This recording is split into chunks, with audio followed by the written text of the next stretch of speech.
and I had this amazing night last night. Oh, I'm sure all the viewers want to hear about that one. Indianapolis. Oh, you Indianapolis. did it. Yeah. Yeah, that's nice. Good evening, everybody, and welcome to Backfire Simsport TV. We're deep in conversation. It's the season 15 still. Amazing. And this is week 6. We're at Silverstone International, but this is the 2008 version. This will be pinging many people's heartstrings right now. This is a nostalgia track. We've come to the airport, Alan. Yes. Yeah, No, I'm thrilled. I love this place. yeah, it's class, isn't it? And Yeah. this track, it just, I don't know, it feels better than the new one. It's got a bit more charm, I think, Pete. And Yeah, we've got yeah, the nostalgia element, of course, as well. For it's a lot of races that we'll probably remember from our youths and things. yep, absolutely. It's a 37-degree track, which is quite hot. I don't think it's ever been 37 degrees at Silverstone. It's certainly never been sunny there when I've been there.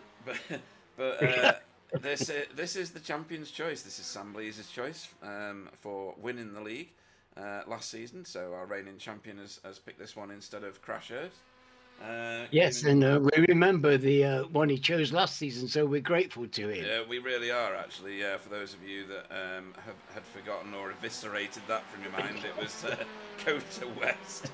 And I'm surprised he's still alive, actually. The amount of hate mail he got was just... I mean, he couldn't get in his front door, let's face it.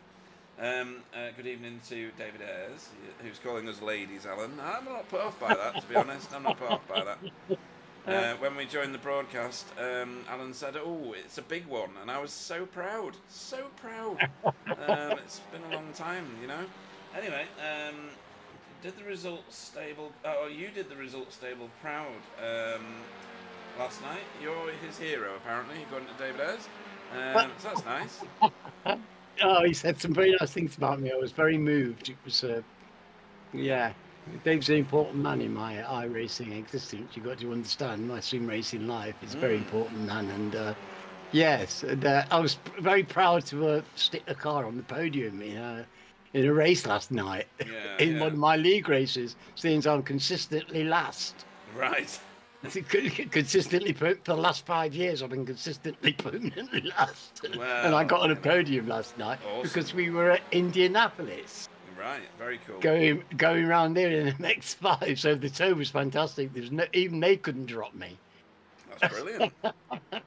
Pete's just made a note to himself: must always drive Indianapolis. Right, okay. That's there now. That's in the ledger. Right, we've got 25 races this evening, which is showing we've got healthy numbers. Do you remember, Alan? Last season there was a vicious rumour created by David Ayres that David Ayres would race this season. Yes, yes, I do actually. Yeah. And well, I'm giving up hope that he's going to be back, maybe come back for the spring, maybe because he's doing outstandingly well in the Clios. So you know, his front wheel drive skills are very much unimpaired, and he would be able to leap back into his car without any trouble at all. So when the time comes and when he feels ready, he will be here, I'm sure. Yeah, and apparently you're responsible for a near cardiac moment on his part last night. I don't know what that's all about. I was in the front across the line, 20 yards from the going over the line, Pete. Me in a race, inches in front, and there was a bit of a, I think it was air. Something happened that prevented me, and it crashed the first 3 cars. Oh dear. You know, there was some kind of small interaction, yeah. and yes, I managed to crawl over the line in 3rd, but everybody thought I was going to win a race. Actually, thought I was going to win, which was that'd be brilliant. Yeah, a lot more optimistic than I was. That's for sure. Right, let's have a look at the standings in this one. Yes, it's exciting. 25 races, a nice wide track, and of course this very old tarmac. Yeah, because this is 25-year-old tarmac now. It is, and it interacts very nicely with the tyres. It does, and lots of opportunities to draft, and probably one of the people they'll be drafting quite a lot is Sam Blease. They're certainly drafting him in the championship standings. So in the pro standings, he's leading by 180 points.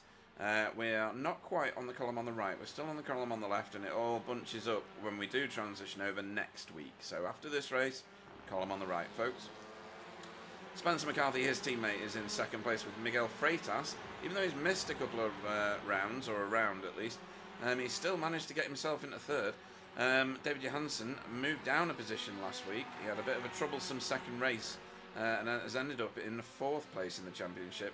Jamie Jeffrey moving up steadily into fifth, and Matt Elmore dropping, flashing his lights I think a bit too much last time. Do you remember? Yes. Alan, yeah, it was a bit strobe-esque.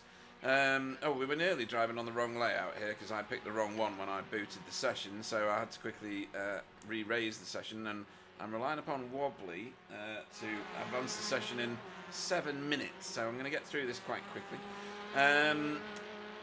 Stephen Walker in 7th, Jamie Wilson in 8th, David Corpus in 9th, and rounding out the top 10, your captain, Carl Hardy. Fantastic. Excellent. And then AM stuff. Oh, tight, isn't it? I mean, really, Very. you know, it's... Look at the points I differences. know Miguel's missing races, but when he's here, he scores so heavily, of course. Yeah, and 2 Spectre 6 drivers there, Matt Elmore and Stephen Walker, on exactly the same points, 4-1-3. Wow. Don't get any closer than that. So, AM standings, before I read what David's put in the chat. Tony Walker lords it over everybody else at the moment. He's currently, 62 points ahead of Tom Woodcock, which is not a lot really, especially where these guys have been finishing up in the top fives. You know, what the hell. Tom Woodcock in second, JB DeJu in third, Roger Morton, who had a standout week, a stellar week last week, in fourth. He got a podium. No, he didn't. He got a fourth, didn't he? Or was it a fifth? I don't remember. Yeah, he had the stand the week before. He wasn't so good last week. Okay. It was the nature of the track, and he had I think he had a poor race in one of them. But yeah. he's done. He's driving well at the moment. He did well at the Raw. He did. I was in that race with him. And yes, he said that he saw you, and was very pleased to be in the same race with you. Yeah, it was good until it wasn't for me. Ike Aleku finished 5th. Pete Van Gool he didn't finish 5th. He is 5th. Pete Van Gool is 6th. 7th is Arnaud Chenonnier. Not that many points ahead of Matt Flannery in 8th. 9th is Jason Kiley Haddington. And then 10th is Owen Patterson, but we've not seen him for a few weeks, so don't know what's happening there. Right, let's move forward to the team standings. So Hydro Race, Geodesic Racing are head and shoulders above everybody else right now, but anything can change in this series, and it usually does. Spectre 6 is second on 979 points, with Sim Racing Grid in third, not far behind actually, just about 100 points behind. That's again not a lot. BSTV are in fourth with Safeguard by result in fifth, and then no surprises in that too much, Alan, other than BSTV. I would have expected maybe a bit higher, given that they've got Wobbly in there, and JB's been pulling some really good results. Well, yes, you're right. The competition is immense, isn't it? Yeah. But JB, is more than pulling his weight in the team. I think he's driving outstanding. So, I think all his team, when they're here and they're racing, that they're performing well. So, you've got to be if you're actually anywhere near the top of this lot. Yep, definitely. And then we've got driver of the meeting, which JB, Tony Walker and Roger Morton are fighting out for the top spot. And then in joint fourth place at the minute is Spencer, Andrew McKinley, Jay Corley, who had a great time out last time, Miguel Freitas and Sam Blees. And then the most coveted trophy in all of racing, this is the Sir Alan's Safe Driver Award. So Jamie Wilson is currently at the top of this pile, safest driver with the most laps on incidents per turn. So we are, I think it's next week or the week after, I can't remember now, where this one becomes official and you'll see people dropping away. Or have they already done it? They may have already done it, I think they may have done. I think some of the ones that have not got the contribution under their belt are no longer in the numbers, so that's good. That bit of code works, Sam boozing. So Jamie Wilson is top of the pile, Matt Elmore is second, and Sam Blees is third. And their relative incidents per turn are on the right there. I don't think there's any surprises in that for me either, other than Fiona's usually quite high up on this list. Maybe she's not got enough races yet or something like that. Well, I think she's been a bit more in the competition, actually. She's been a bit more in the cars, actually, so maybe you're right. I'm racing a bit harder, so maybe just she's not quite be able to be quite as clean. It's a fair trade. Yeah, yep. Right, And let's go yes, back to... and Jamie's been amazingly competitive, but always manages to keep it clean. So it's that's just a tribute to the quality of his driving, really. Yeah, yeah, absolutely. I need to send Wobbly a message in a second, so I'm just going to type it out now. Have we got any thingies up on the screen? Because I've got no doodahs. You got no No timing. doodahs at all? No No doodahs? timing screen. Damn it, why is that then, I wonder? I'll sort Which, that in a second. it's a lovely screen. It's very large and Well, we'll bright. see which one you prefer in a second. I'll send that to Mr. Wobbly of Kneecaps because he's doing me a favour because I loaded the wrong session. I need him to advance the session. Oh, look at that. Hello. Johnny Herbert. It's Johnny Herbert's got a shop. Oh, right, okay. Just seen it. Right then, Wobbly. Are you there? Yes. Good evening. Good evening. Say hello to all your fans. Oh, you're done. Right, okay. Hello to Mary, Jane, Jessica, Maria. You know, basically the whole Mumbo number 5 gang. Yeah, I do need you to advance the session in 1 minute, if that's okay. Oh man, I was so excited I could press buttons. Yeah, you know how to do it, don't you? Well, it should be exclamation mark advanced. So. Oh, is that what Sir Jamie of Wilson has told you? No, that's what I googled. Oh, is that what you googled? Right, that'd be great then. And if you could do that now, I'd appreciate it very, very much. Yes. Has he done it? Oh, he's done it. Oh, that worked beautifully. Yeah. Well done, Instant that man. Well transition. What you're a race diver. You're hired. Okay, I'm off. Bye. Bye. Brilliant. Right, that works. Excellent. The community is pulling together for my inadequacies. Right, what's David Ayre saying? I'm enjoying the Clio racing and I enjoy the TCR. However, in order to practice and race in both takes 4 or 5 nights a week. I agree with that. Yeah. And fair enough. Yeah. It's meant to be an enjoyable hobby, but that's too much. You're right. It becomes onerous at that point, doesn't it, Alan? When you've got to put in a decent amount of practice if you're the likes of me, in order to just get on the time, let alone be competitive. So, well, I'm fortunate because I don't have to get up and go to work. He's And also just got... about everybody else on the circuit, including you, has to get up at ridiculous hours and go and work all day. Yeah, well, David and then come back and be a family man. Yeah. And then, all the rest of it. And, well, he's blaming the family man piece of that because Scary Mary... Scary Mary, well, she might be it's got a chopping bits point. off, Got a point. Yeah. And yes, and he's doing very well in the Clios. It's lovely to see, and it's great seeing having such fun in the car and doing so well. So, but yeah, it's not something I think about. It doesn't. I didn't start doing this until I was 65, so I've never been in that situation where I've had a work-life conflict. Right. Yeah. No, good point. So, that's the shape of the track. Why there's no cars on the little inset diagram, I have no idea. It's usually populated, but maybe because it's a legacy track, there's something missing. But we'll see. Right, let me get that back to normal. And then, as soon as... Ooh, who's that going wide? That was one of the Spectre 6 cars. Was it Matt Flannery? No, it wasn't Matt Flannery. Oh, he's in Geo. What? I think I've gone to a bad place here, Alan. Right, we're gonna go around on a lap. Who should we pick? Should we pick Wobbly, seeing as he advanced the session for us? Here he is. Let's go on board with him. So where is he on the lap? He's part way round it at the minute. He's going through there. One of the tight right-handers. It's going to go left in a second. Interesting to see how he does this. Yes. I mean, it's going to be very rare to actually race this again, isn't it? Because it's not a maintained layout anymore. So, we do see it because we like to come and race here. So there's occasional race here, isn't there? And because it's great with cars like Formula 3s and stuff like that, it's a fantastic circuit. It is, yeah. So this is Bridge Corner. There's a reason for that. You've just gone underneath it.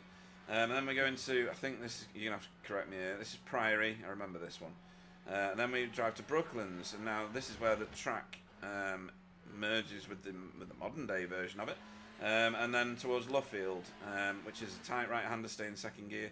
and maintain that inside line. Could kind of diamond that corner if you can in a TCR, and then fire it towards Woodcote. Which in the other version you can cut that, and in this version I think you get a penalty, so we'll see. And then fire it down the pit straight into Copse, which you've got to just. This is a corner I've never yet got right. And Wobbly's fighting it as well. It's deceiving corner, it really is. Yeah. And it's interesting to see Wobbly doing that, because I was actually looking to see how this car would do it, because this is, the slightly understeering. That is such a tricky corner. It is. And Wobbly had his hands full, didn't he? He did, and we've just been through Maggots and Beckett's, and we're now turning round. Oh, there is a name here. It's something like Ireland or something. And then we head down to Abbey again. There's a bit of a kink in the track. This is an English track, so we don't count that as a turn like the Americans do. And then you turn back on yourself pretty much. It's the sharpest turn in the world, really, when you're on the track. And then up farm towards Bridge again, which is where we started. I think I got all the names of the turns right. If I'm wrong, you did great. Tough. Yeah. And people will. It's a very nice layout. I mean, people will soon realise where they are. Yes. If they don't already. Right, let's sort you out with some graphics, because you should be seeing graphics. So I'm just going to stop the stream on Discord a second. And then I'm going to launch this one. Where's it gone? Oh, it's because I was streaming just iRacing, which is why it looks so good. Oh, damn it. Oh, no, you've got all the controls at the bottom again. Sorry. Hopefully that's okay. Yeah, I'd rather have this view and have the thing is. Ah, okay, yeah, right, brilliant.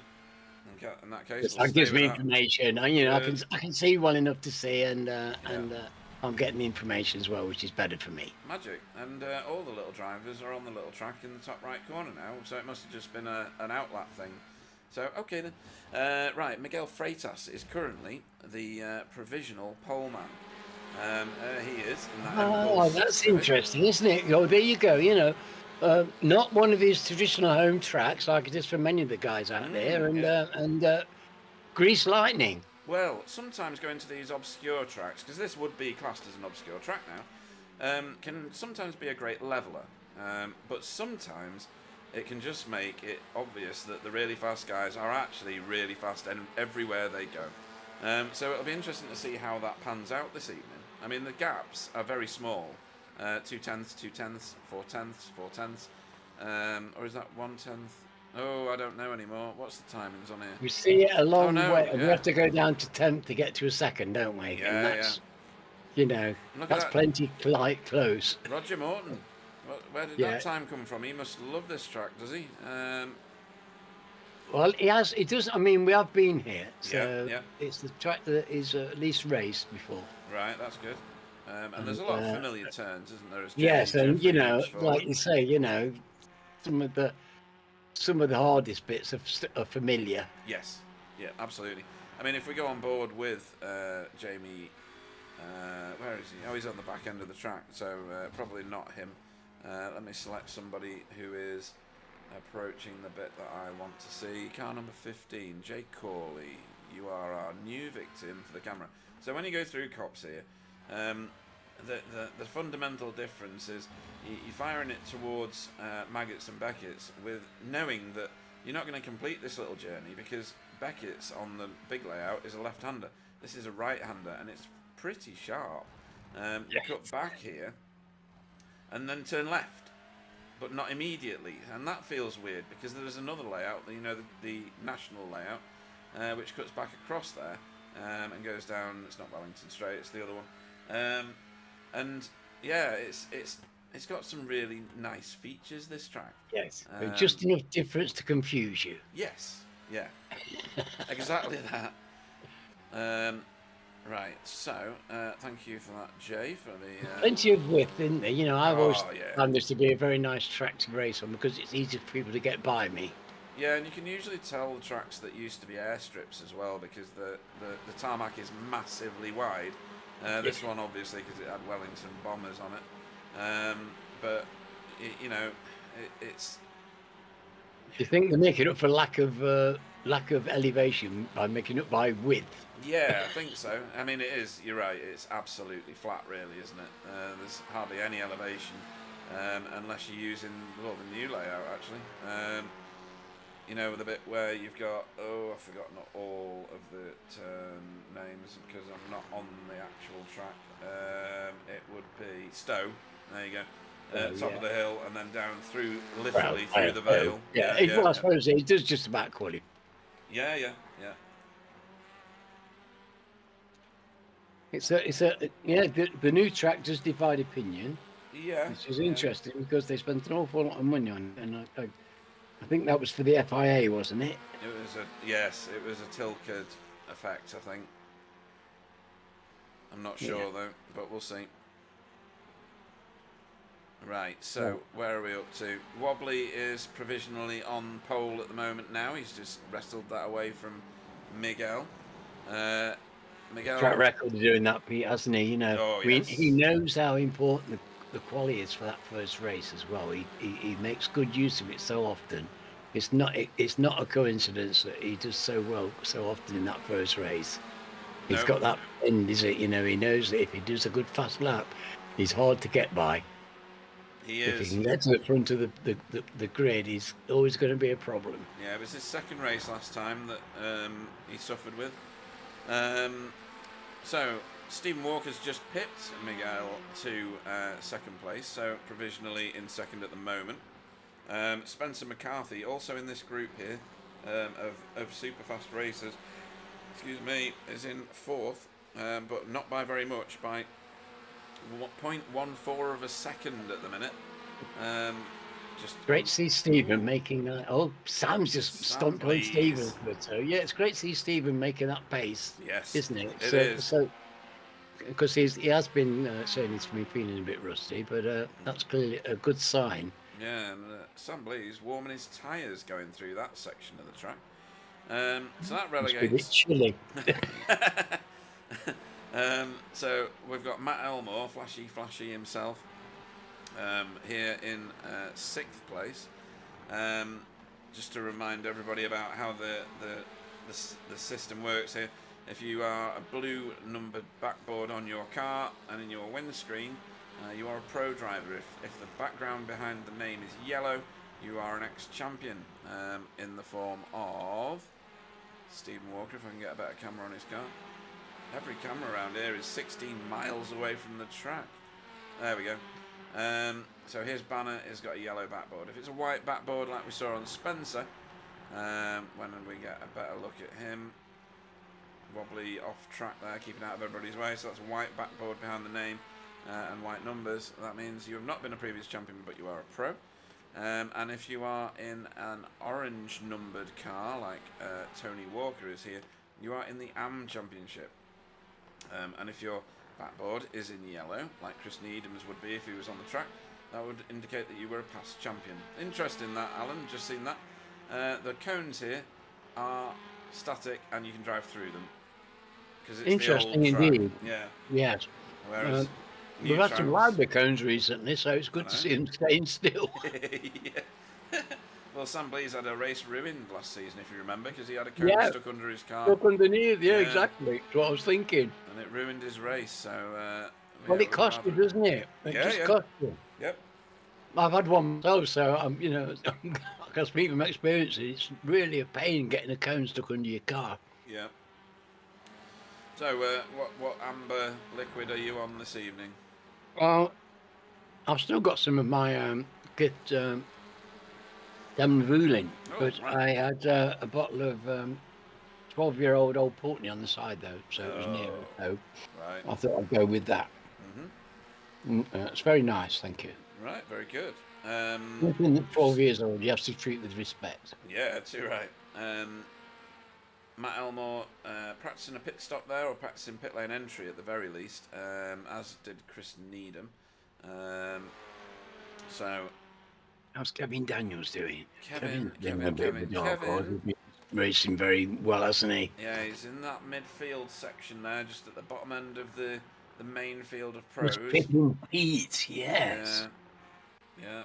And Pete's midfield. This is yeah, he is right behind him. Now, JB's down in 16th. That's not quite as good as he's been in the last few weeks. He's been right up there in the look. threatening the top tens, hasn't he? He has. Now, in practice, he was higher than this, so I don't know whether he's just not managed to get a clean lap in with a little bit of draft to help him along his way. Well, I'm sure by the 3 minutes that are left to tick over, he will do something with that. Good evening to Davey D on the chat.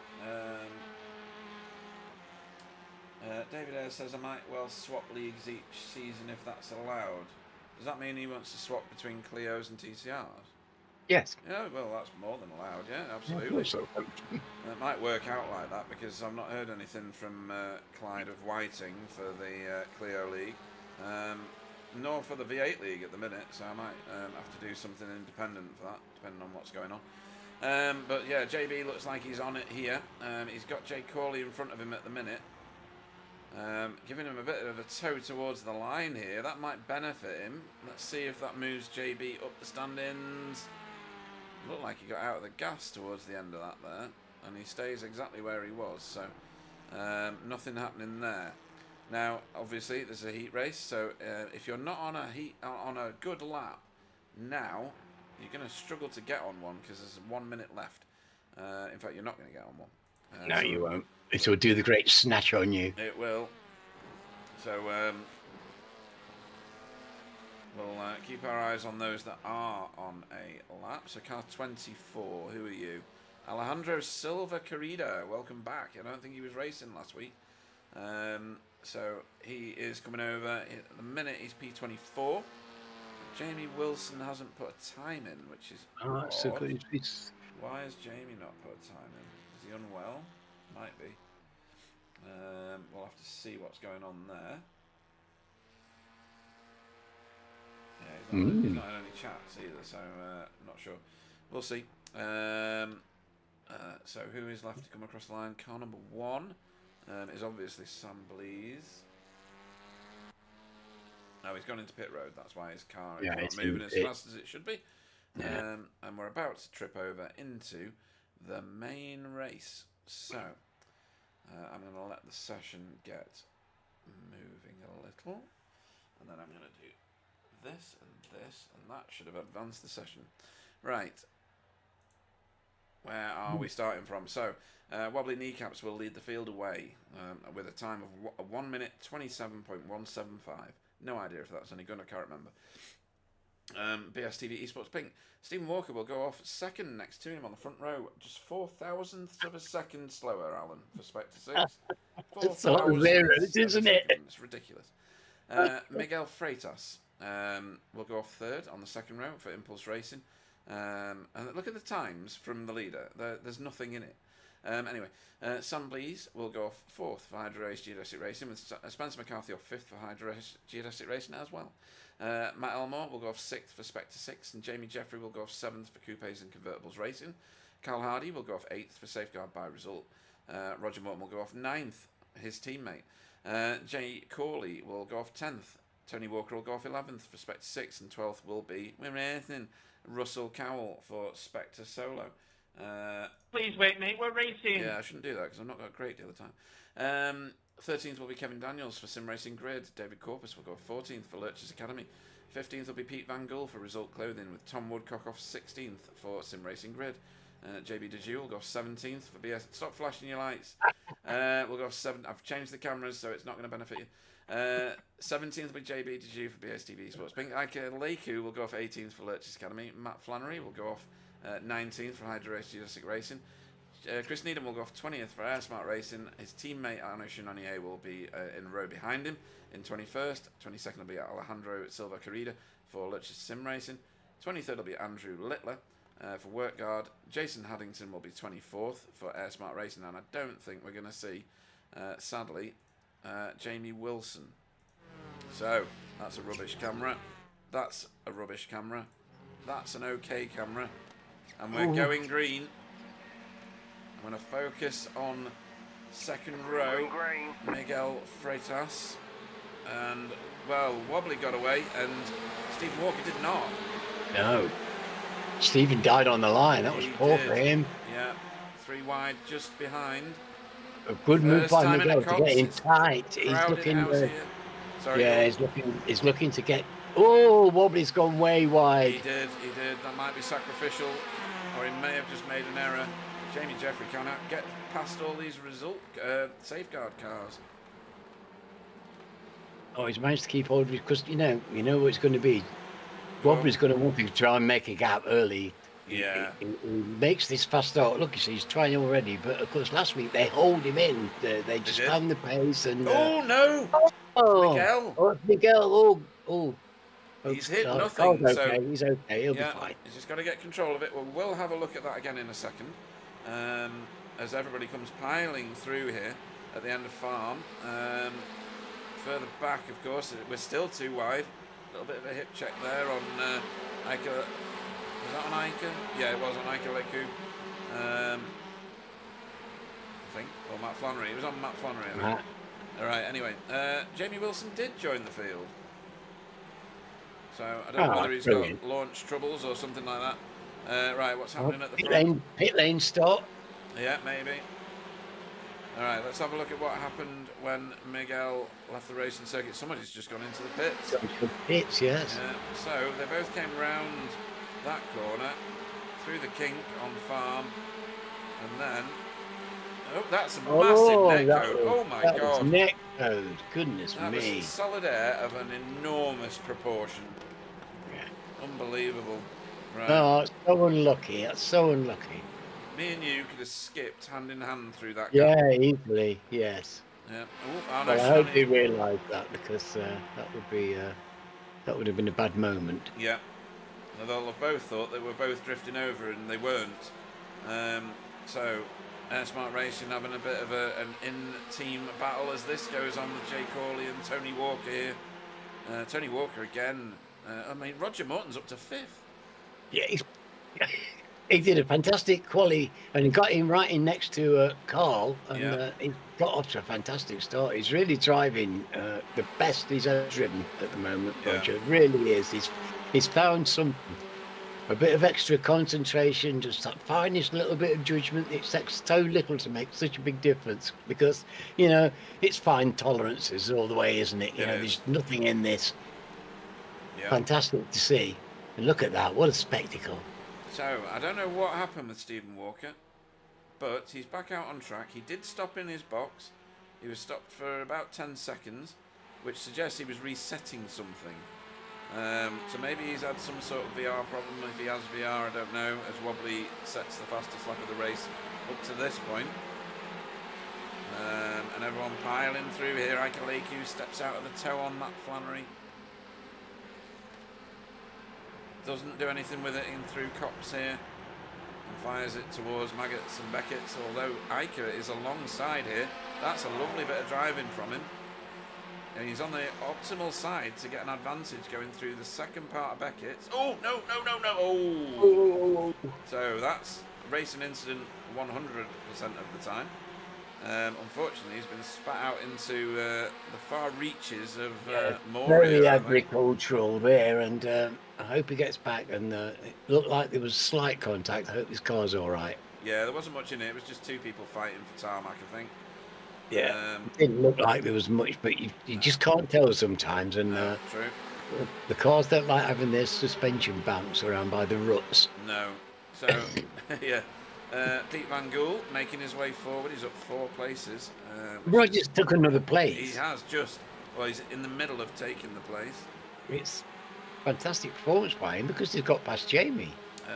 Yeah, and he's just put flashy behind him.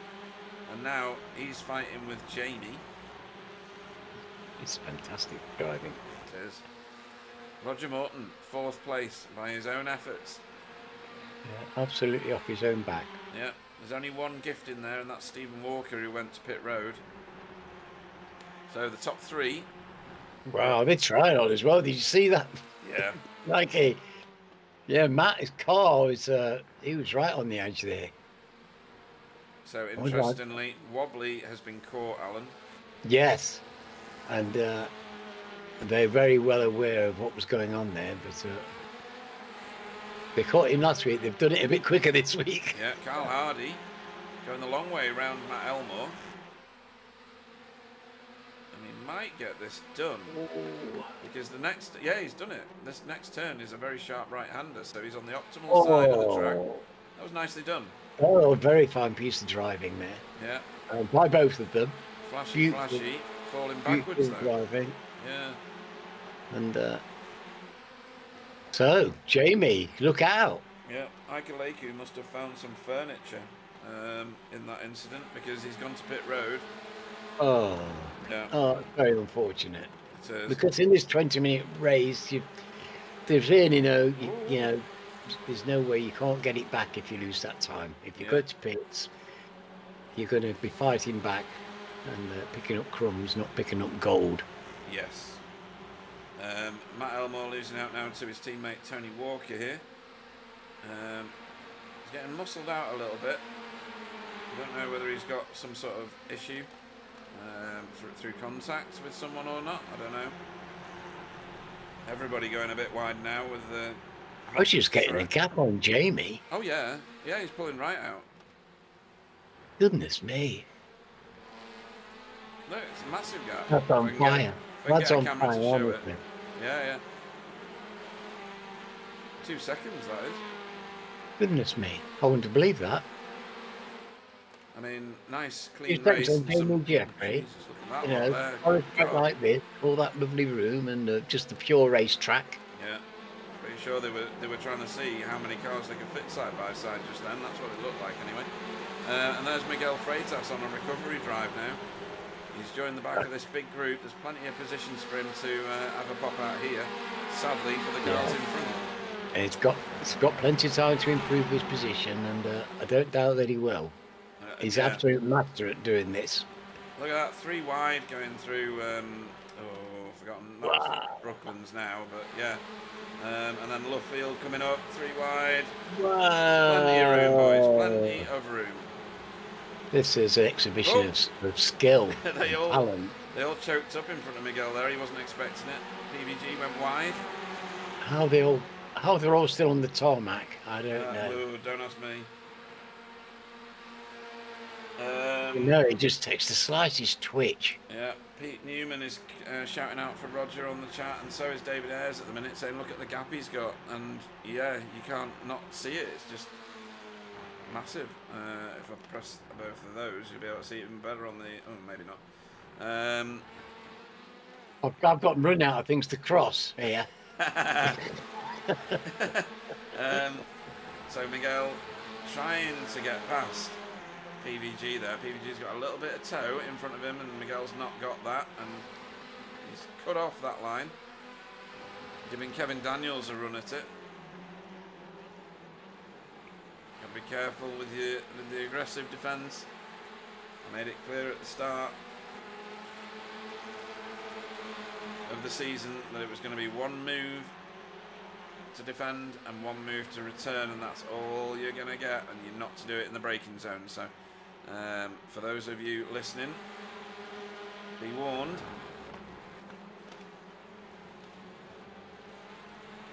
It's nice from Miguel. This is beautiful, isn't it? Isn't it? Sailed it round the outside there, just a little. Beautiful just to watch. Just enough. It's beautiful to watch. It really is. If you enjoy sim racing in any degree, you've just got to enjoy this. Yeah.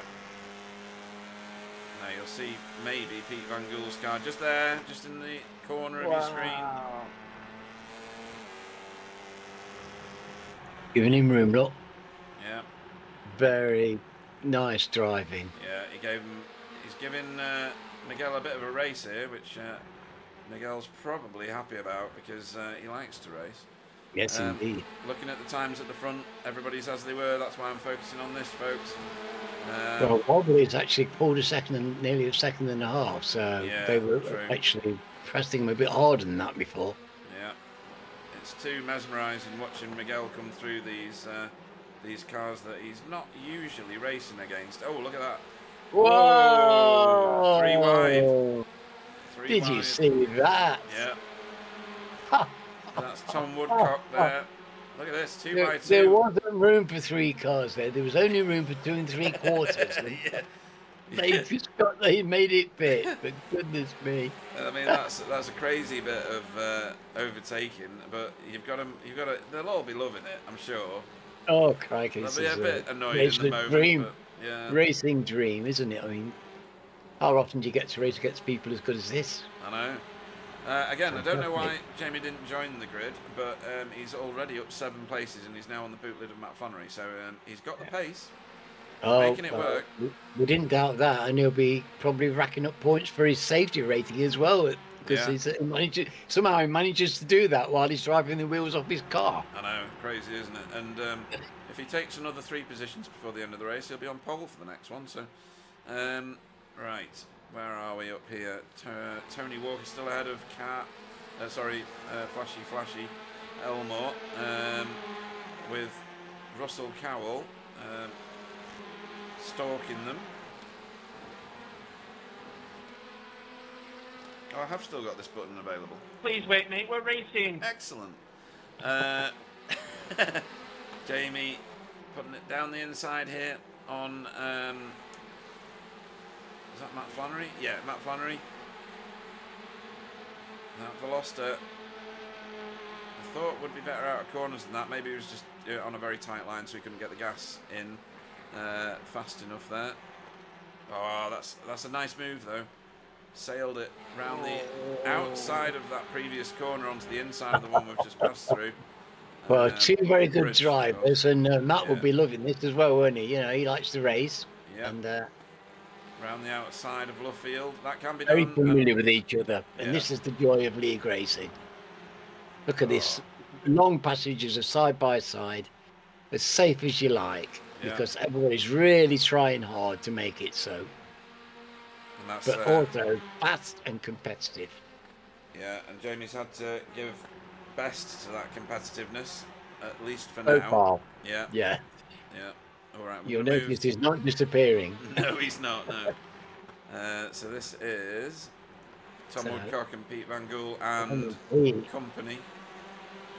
Just ahead of the battle. Sorry, go on. Their cars keep baffling me. Who's got the green wheels? Is that Pete? Yeah. No. Green wheels is David Corpus of the 2 red cars, you mean? Yes. Yeah. So Pete Van Gool's leading. Very similar shade. When they go round, the black and the red. It's, very similar. So, and they're so often racing against each other. That's the thing. They're very close in time, and they're switching positions. So I never quite know who's in front. Yeah, Pete Van Gool needs to change his paint actually, because he's actually racing with Result. Yes, Result now. Yes. Great job. Long time friend of the team, of course. Yeah. We go back a long way, and great that he's with us. And he's taken to these cars. That's it's such a very different thing, and he gets a bit of ragging from his other, because the other members of his Momo team are all very fierce devotees of rear-wheel drive cars. Oh, I see. Right. Okay. And they he gets a little bit of stick for doing a front-wheel drive car. Well, he shouldn't, because he does it very well.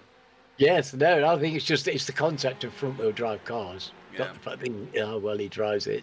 So, just to remind everybody that there are some other people in the race. This is Wobbly. He's in the lead, 1.2 seconds ahead of Sam Blees, who's desperately trying to chase him down. You can see. Yes, but it's not managing it. Yeah. No, not yet. Not yet. The gap's increasing ever so slightly each lap. Spencer McCarthy in 3rd, so that's the podiums as they stand.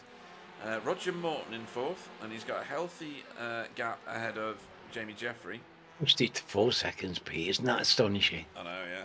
Fantastic drive by our Roger, and Jamie's having to do it. He's got it all to do, but I think he's actually he's driving extremely well, as he always does, doesn't he? He always drives extremely well.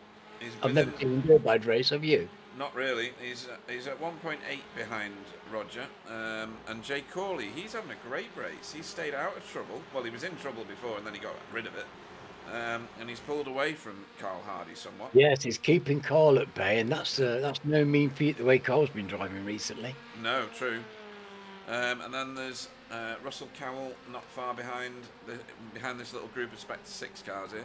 Tony Walker, Matt Elmore and Russell Cowell. They are not going to like the look in their rear view mirror because that's Miguel Freitas and he's catching them rapidly. And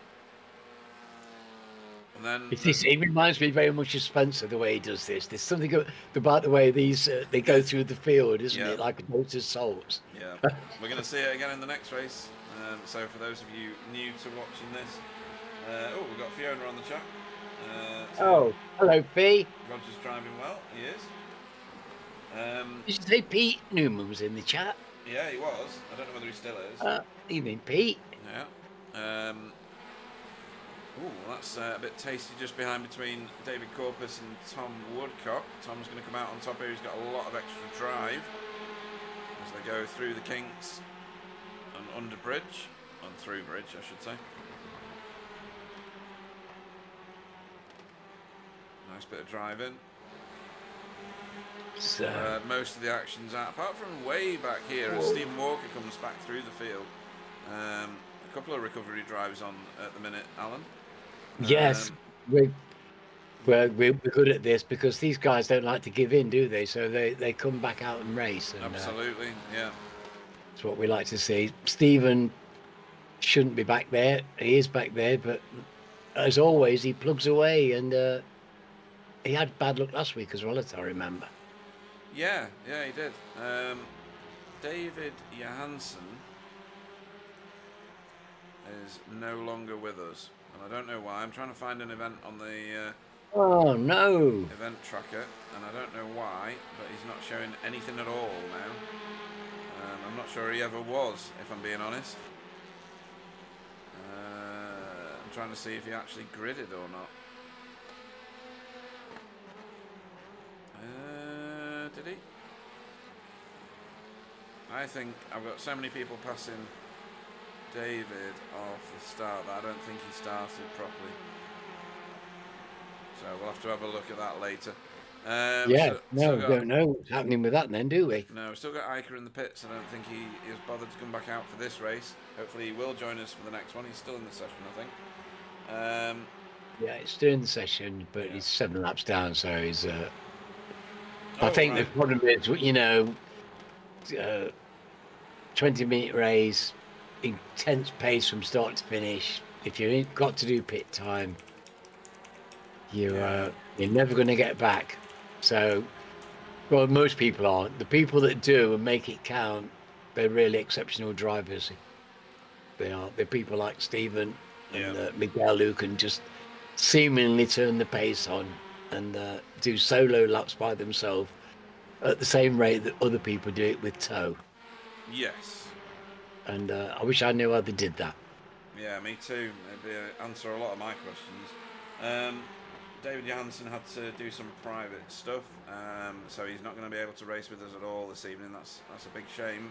It's our loss. Yes, it is our loss. Yeah, but I hope all is okay in the Johansson household. Yeah. We've been... David's been a great addition to the league. He's a very nice man and a very fine driver. Yeah.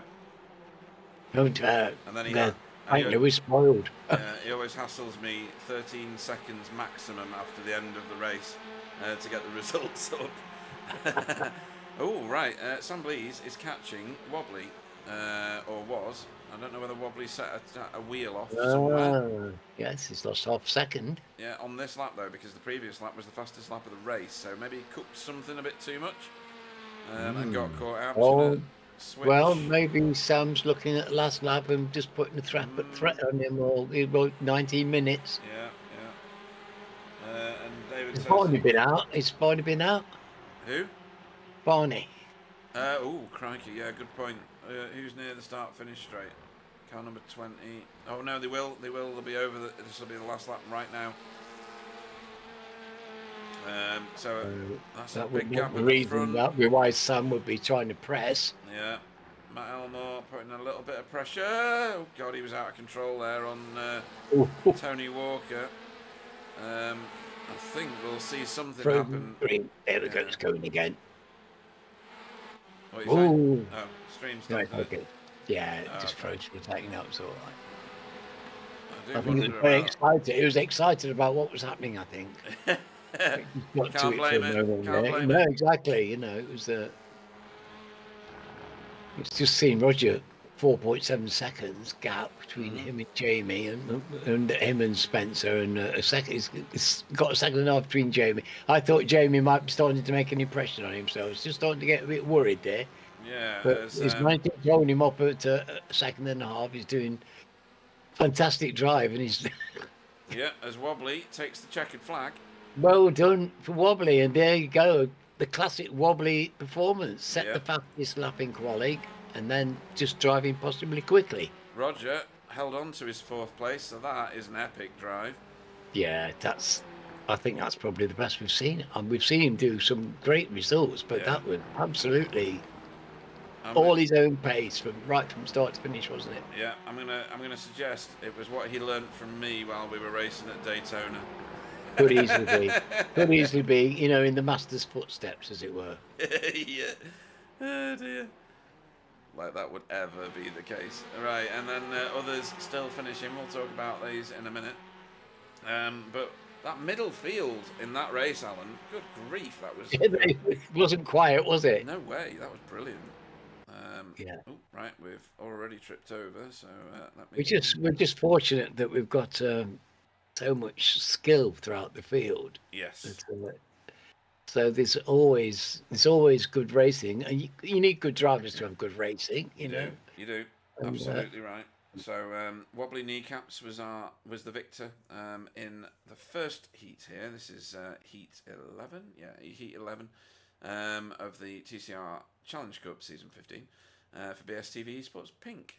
Sambly's 1 second behind him, took second for Hydro Race Geodesic Racing, and his teammate rounds out the podium. So a very good result for Spencer McCarthy and Sambly's and the Geodesic team overall. So Roger Morton, the highest placed AM driver, was 4th for Safeguard by result. What a result that is. Jamie Jeffrey chasing him down in 5th for Coupes and Convertibles Racing. Jay Corley in 6th. 7th was Carl Hardy for Safeguard by result. And then the rest of the Spectre team, or some of the Spectre team. Tony Walker 8th, 2nd in AM. 8th overall for Spectre 6. His teammate Matt Elmore, Flashy himself, in 9th. Russell Cowell in 10th for Spectre Solo. Miguel Freitas recovering from that solid air experience for Impulse Racing in 11th. Pete Van Gool giving everybody a race to think about in 12th for Result Clothing. Tom Woodcock finished 13th for Sim Racing Grid. David Corpus in 14th for Lurch's Academy, with Kevin Daniels in 15th for Sim Racing Grid. JB finished 16th for BSTV Esports Pink, and 17th, but it was Matt Flannery for Hydro Race Geodesic Racing. Jamie Wilson started last of everyone and finished 18th for Team Chimera. 19th was Chris Needham for Air Smart Racing. 20th was a recovering Stephen Walker from whatever went wrong at the beginning of that race for him for Spectre 6. Alejandro Silva Corrida in 21st for Lurch's Sim Racing. 22nd was Kylie for Air Smart Racing, and his teammate Arnaud Chenonnier finished in 23rd behind him. Andrew Littler finished 24th for Work Guard by result, and then Ika Leku didn't finish. He's 10 laps down is where he's been registered, and David Johansson didn't start the race at all, and has left us for the evening, but we wish him well. And he hopes to be in the race next week, according to his message, which is great. He would have been fighting for the podium, as he said, because I know he was fast here. Yeah, typical Yeah, courtesy to let you know and everything in full. Isn't that nice? it is, yeah, absolutely. Fantastic I drive. know. Well, I was look at those results. You know, this Andy was way on the lead lap, only 40. Yeah. I mean, it's fantastic that the times. I mean, Well, you he go was- right down there. You know, Yeah, Andrew was in touch with Arno and Kylie, so he's obviously suits this track very well. So we'll have to see how great to see. Great to see. Yeah, there's plenty of people practicing pit stops here, which is good to see as well, because pit stops at this particular format of the track It's a sharp stop. Interesting.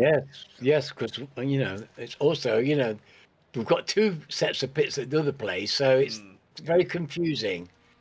Okay. Yeah, Pete Van Gool clearly had a great time racing. He's put a great race in that. He was literally in the thick of everything, and he gave Miguel one of the toughest fights I've seen Miguel have for quite a long time, actually. Fair defensive driving from him. It's difficult to keep someone like Miguel behind you, though, isn't it? Well, I would say it's next to impossible, to be honest. Well, But too right. What else this we isn't got a track going on? where you're going to be able to keep people behind either, is it, Pete? Really? Some tracks you can take advantage a little bit, maybe if it's narrow and you can just get park yourself on the corners and everything and the apexes. But really, on a place like this, the pace of these top drivers is just overwhelming. Yep, it really is. Why have I got... Oh, yeah, okay. That makes sense now. There's Andrew Littler making his way around. Oh, it looks lovely. I do like my work guard paint. Yeah, I'll put it back on for you just quickly because we've only got a few seconds left till... It tones very nicely with Andrew's blue. Andy's blue looks very nice with it. Yeah, absolutely right. David Ayres says, have I got time to make a cuppa before Scary has my appendages as earrings? Ooh. It's a shiver down your spine, doesn't it? So, yeah, pit lane entry here is going to be a bit tasty. So people are going to want to be familiar with it. Not everybody does a pit lane practice. Well, we know how essential the pit stop is so often a huge deciding factor. It has massive impact sometimes, doesn't it? And you can't call it. It's an elemental uncertainty that comes around every week, and it just adds that frizz-on to the middle of the race, because you're getting people going early into the pits, you're getting people going right bang on the mid, can't make their minds up, so halfway you're getting the late stoppers who are on fumes, and it adds such a point of interest. And you get it slightly wrong, you've raced this hash, you get it perfectly right, and you can come out smiling and smelling of roses. Yeah. And I'm going to dash through this field quickly. So your pole man after that first race will be Kevin Daniels. Next to him will be David Corpus in second. Tom Woodcock will be third. Fourth will be Pete Van Gool. Miguel will go off fifth. Sixth will be Russell Cowell. Matt Elmore will go off seventh. Tony Walker off eighth. Ninth will be Carl Hardy. 10th will be Jay Corley. Jamie Jeffrey will be 11th.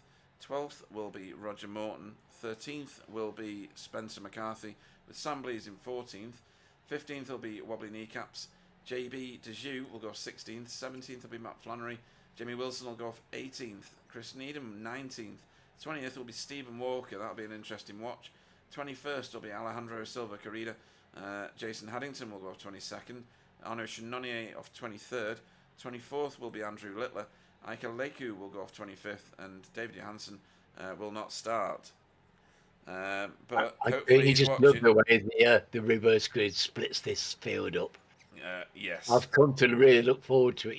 It just creates so many great situations. And we've got another one here because we've got fast people at the front who are going to be very reluctant to let people by. Yeah, I love the grid here as well because it's round a corner. And you don't get many of them, to be honest. No. Stop flashing your lights. I can see you. We like the grid at Park. That's a good one. You can be round the corner and down the hill out the side. So, lights coming on. 3, 2, 1. We're green already. Almost before the lights had finished going. Come on, guys. So they did not hold them at all. Miguel is threading the needle 3 wide already before they even got to Cops. Lights are flashing. It's all happening. Yeah. Let's see what they come out of Cops looking like. Well, Miguel got a reverse gridded into 5th, I think. Yes. Wasn't it? In 3rd already. That was a dangerous reverse grid for the field, I've got to say. Yes. There's a lot of reminders that the cars are there. Stephen Walker making his way through. Look at that, isn't that awesome? Back here, isn't it? What a great view. There's a lot of these cameras on this track look the wrong way, if you know what I mean. There's not a lot I can do about that. That's Wobbly ahead of JB at the minute. So Wobbly's trying to get a position here from Jamie Wilson, who's already up 3 positions himself. Good effort. Yes, they're so quick off the mark. Yeah. On the cold tyres as well, and it's amazing to me how they do that, because I would be spinning round. It takes me a good lap to get any heat in the tyres and make any sense of driving the things. Yeah, speaking of spinning around, I've not seen Kylie do that this season yet. So Wobbly has been placed down by Jamie Wilson, which is phenomenal, to be honest. So, Well, Hardy getting let's some. see if Jamie can keep that up, because that's not easy that to wide? do. Oh, no. That's Matt is that Elmore. my No. sheep? No, it wasn't. I think it was Tony Walker. That. Oh, no. Oh, come on, Tony. Yeah. He did great in that first race yet again, another top 10 finish for her. And I don't think he's a proud am, but I don't think he's going to be keeping hold of that proud am for much longer. No, he's going to have to move up, I think, isn't he? He's banging that top 10 week after week. Not sure what's going on here necessarily, but oh right, okay, so that was Roger Morton moving backwards quickly. And I don't know why, so I'm going to try and find out. Nope, nothing on the event tracker at all. This looks okay. Yeah, it does. Stephen Walker coming through on him. So Stephen Walker looking for better fortunes in this race than the last one for sure. Russell Cowell going side by side with Jamie. Sorry, go on. Stephen's another one of the major drive through the field mastermen. Yeah. He's just like, along with Spencer and Sam, and probably slightly better than Sam at actually coming through the field. Sam doesn't often find himself at the back. I think the most entertaining driver for coming through a field for me is still Spencer McCarthy. Yeah. I was just going to get to Spencer. He does things like that, sideways round cops, just to get alongside. Oh wow! Look at that. That's Wobbly in the middle of that sandwich. There's a little bit of trouble. No, that's gonna be. But you can tell. You could smell that, couldn't you? Yeah, that was. You can smell that. 3 people not wanting to give up. That was. So what lap are we on? We're on lap 3. I don't think you can pit and still get away with it. I hope his car's okay. Well, he did hit the wall, and he did reversed into the wall. So maybe his front steering might be okay. Fingers crossed on that, because that would be a shame if he's hurt his car this stage. And that was He's just put me back saying. onto the circuit, didn't he? Yeah. I mean, he kind of put himself in that situation, if you take my point, because Yes. it wasn't his fight right there, I don't think. He was trying to take up an opportunity of 2 cars going a bit slower, of fighting each other, but yeah. There was an element of wrong place, wrong time in that for me. Yes, it was a bit ragged. Yeah, we'll watch it again in a second as we have a look at Stephen Walker trying to work over Jamie Wilson. Jay Corley sets the fastest lap of the race. I told you he was doing well in that first race. He's doing very, very well on pace here. Right, let's have another look at this. But we'll go up top and have a look at it. Crikey, we're delighted with that. Yeah. So, trying to thread the needle. Yeah, there's no room there. No. That was always going to be a sketchy one, I think. You're right, it looked ragged. That's a good way to describe that. Not from anyone in particular, just from the bunch. Yeah, just you know from what I mean? the bunch of the cars reacting together and being so close. It just adds that element of uncertainty, doesn't it? Yes. You just, we've both been there, we know what it's like. The meat in the sandwich, Yeah. It's a bit crazy when it happens. PVG, as just called out there by David Ayres. PVG in 4th, top AM driver. This is Pete's best drive so far. I don't think he's occupied a 4th position before. This is certainly his best position so far. And Gonna Gonna have to Wow. go back to this little battle because it's still raging. This is Jamie Wilson, Roger Morton, with Stephen Walker in the mix. Stephen Walker around the outside. Spencer Roger will McCarthy. be looking for places, won't he? Roger will be looking for places because he's fast, very fast. Yeah. But he's got a wall in front of him at the minute. It's no If longer. they can stay with Jamie, he's doing very well, isn't he? Because we know he's in with a good bunch, so. Jamie's gone super wide, and there it is. That's Roger Morton straight through there. JB's through as well. Just got unsettled, that Veloster just then.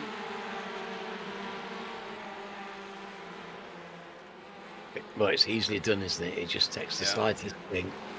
Now, very. Jamie Wilson's going to be fighting with Matt Flannery, who was fighting with in the first race. So some of what Jamie gained, he's lost, which is very sad. Just trying to find where the battles are at. It's right behind these guys. Look at this. Yes, just battling the whole length, isn't they? They're. The thing is, these would be you wouldn't be surprised to see these guys at the front of any race. The fact that they're down in the midfield here is neither here nor there. They're just got, you're still going to get superb racing. What's less obvious at the minute is that is Spencer McCarthy going round the outside. And who's in the pits? That's Tony Walker gone to pit road. Not sure why at the moment. We'll find out. Maybe he can fuel save it or something. I don't know. Spencer. And that's Stephen Walker, is it? No, it's Matt Elmore has been ejected out stage left. And he's reset the car, so he must have hit the wall pretty hard. Let's have a look at that. So, Spencer on the outside.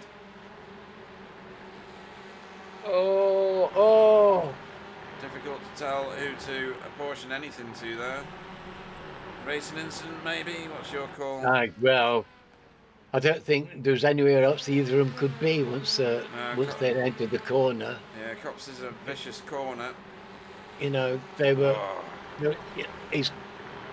Spencer's got his bumper just on the wrong side of the back end of Matt's car, and that's it. Yeah. You're trapped, and it just took them both. So. Yeah. So a bit of drama in this race. Spencer McCarthy continues on. You're going to get racing incidents, aren't you, Pete? When you're driving so close for such extended periods, you just can't help it.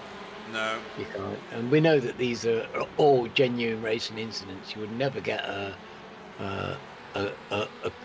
concealed move or anything like that with these guys. These guys are straight up honest, and you can be assured that every incident is an honest incident. Yeah. And it's one of the things that we take a great deal of pride in. Yeah. Matt Elmore, I think, is out of the race as well as. That's unfortunate.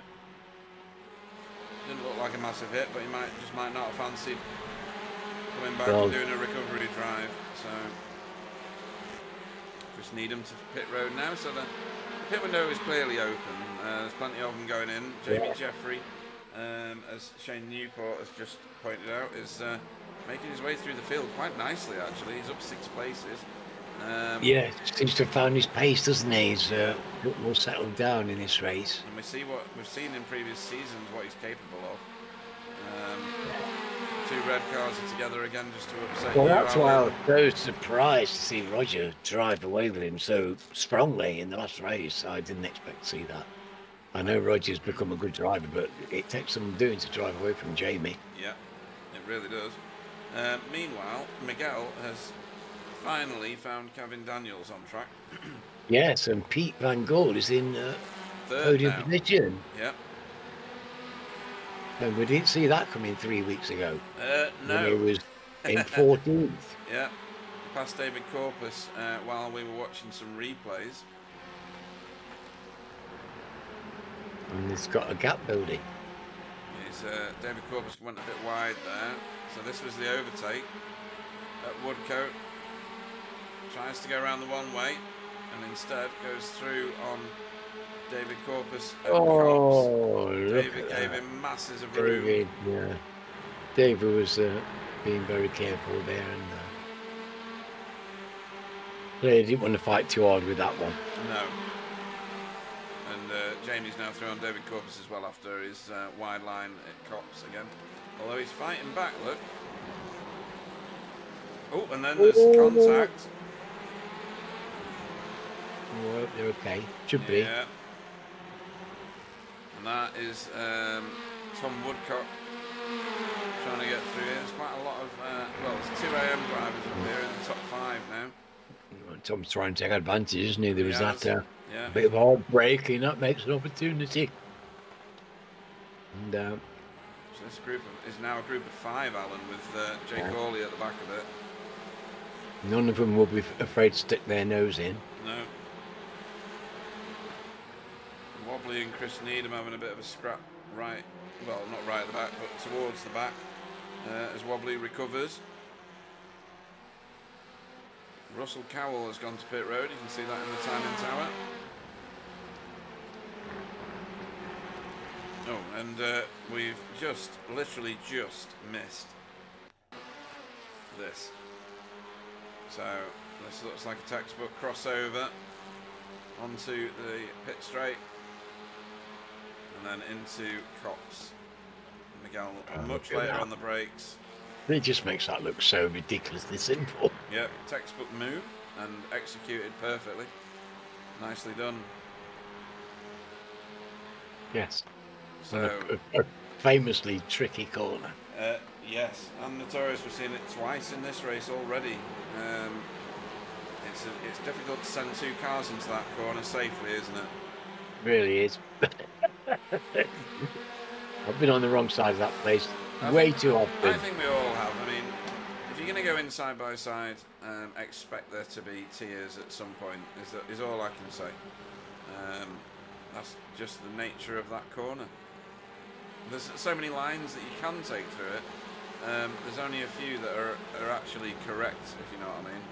Yes. And then you can't combine any of them together. Where is Kevin Daniels? Kevin. Why can't I Second see at the his moment. name? Oh yeah. Miguel is in the front at the moment. Yes. So Kevin's trying to keep him in close company. Well, after 1 lap, he's still within half a second. I'd say that's a landslide victory for most people. We know he's got good pace, though. Oh yeah. Kevin, like you said earlier, there's some draft here, so he's certainly. I would give him a good chance of actually managing to hang on there in the tow if he can. If he can just, it's about fractions. Yeah. Whether he can or not, because Miguel's got incredible pace, and the thing is, when he's by himself, he's just so incredibly consistently quick. He doesn't make any mistakes, and his lap times are just consistently ball breaking. Yeah. For some reason, David Ayres says that either Carl or Roger needs to pit now. Not sure why. Well, they're together at the moment, and neither of them are doing much. They're sort of loitering at 10th and 11th. Yeah. So they're going into the complex now. Luffield is the next corner that I'll come to. Let's just mind you, they're trying to keep up with Stephen and Spencer.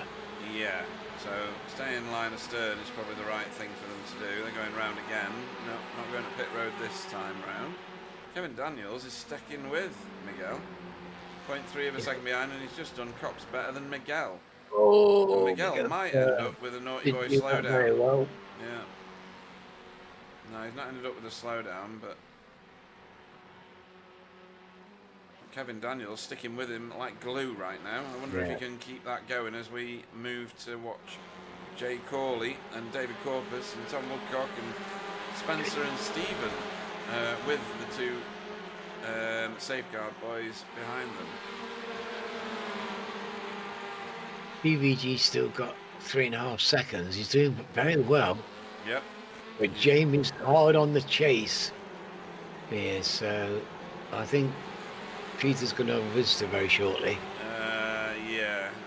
Jamie Jeffrey in clean air is rapid, isn't he? He is.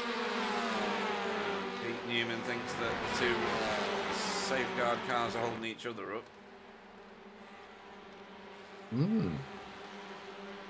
That's interesting. And David I wouldn't have Corpus. thought so, but Roger was quicker in that first race. Yeah, and that was Spencer McCarthy overtaking Jake Corley there. How's Spencer doing? He's Stephen Walker's now having a good look as well. He's got on the favourable side of Jake Corley there. yeah, that's it. Well, Spencer and Stephen are just follow. Well, Stephen will be quite happy there. We know very well he can keep up with Spencer, Yeah. and he will take his toe. Thank you very much. Yeah. And if Spencer wants to tow me to the front, thank you. I'll accept that. I imagine he won't find that a problem. No. I mean, this is quite a crowd of cars. Traditionally, a gaggle. Yeah. Oh, that's the classic gaggle. And they're gaggling nicely. Yeah. Now, Roger's just getting slightly off the back here. I wonder if he's just giving them plenty of room, or if he's... no, he's okay. Yeah, he's all right. Pulled it back on the corner. Yeah, this is you can see it at the time of tower, this is a very big but very close battle between many cars. Yeah, look at that. That's a big bunch. Oh, I didn't see that happen. So Jamie Jeffrey has just passed Pete Van Gool.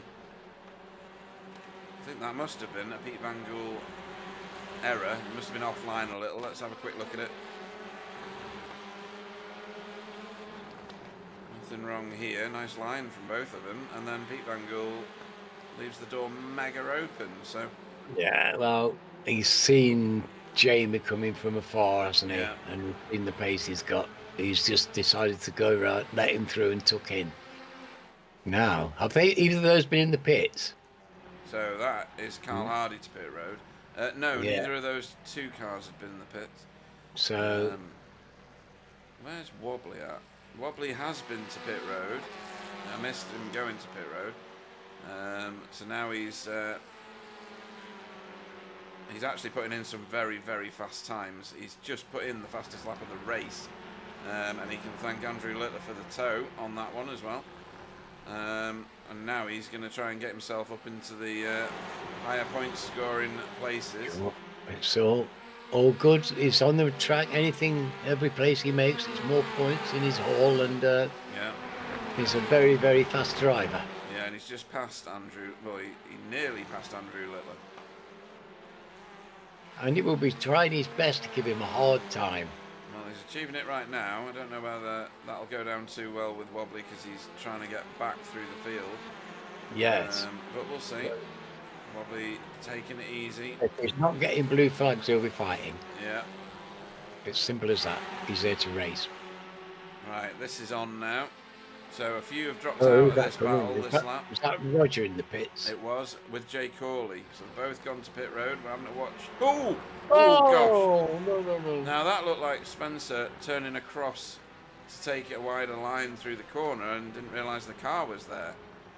He's got no boot now, so he will be pitting. That's an awful place to crash as well because it's basically a full lap round. Full lap. Yeah, let's have a look at that because that made me Oh, jump. he's got JB breathing down his neck now as well. Yeah, the incident, believe it or not, has not come through. Thanks, Really? SDK, yeah. So I'm going to have to pick Oh, one of look these. at him struggling with that car. That car is not a well car, Pete. No, I know. Right, I'm going to go Oh, to no, this. no, he's going round. He's going round. Oh, Right. I'd hope he'd have to quit back. So here it is. So through Woodcote, David Corpus giving him plenty of room. And then I think he just come across. Oh, hang on, let's have a look. Yeah, Spencer's come Davy's across the got track. nowhere to go. No, Davy's got nowhere to go. yeah, I just think Spencer He did. might not have his spotter switched on or something, but yeah, there's nowhere else for Comes David close to to be. Spencer, I think, because I don't think he saw him there at all. He wouldn't have done that otherwise. No. So, hopefully Spencer will get round, get that car repaired. He does have a fast repair. It's looking a bit unhealthy right now, but we'll move to the battle where everybody's at, which is they've all come out of the pits, pretty much in the group that they were fighting in the first time, but the big winner is Jay Corley. because he's out in the front of it. Oh, there's normally some winners and losers in the pit stops, but it seems to be a bit more even tonight. Yeah. We haven't had somebody doing a long run at it, and Spencer's got that car back. That's a miracle. yeah, I don't think I could have got that car No back. way. I'd have reset that a long time ago. Yeah, it was all over the place. So there you go. Well done, Spencer. Yeah, very well done, Spencer.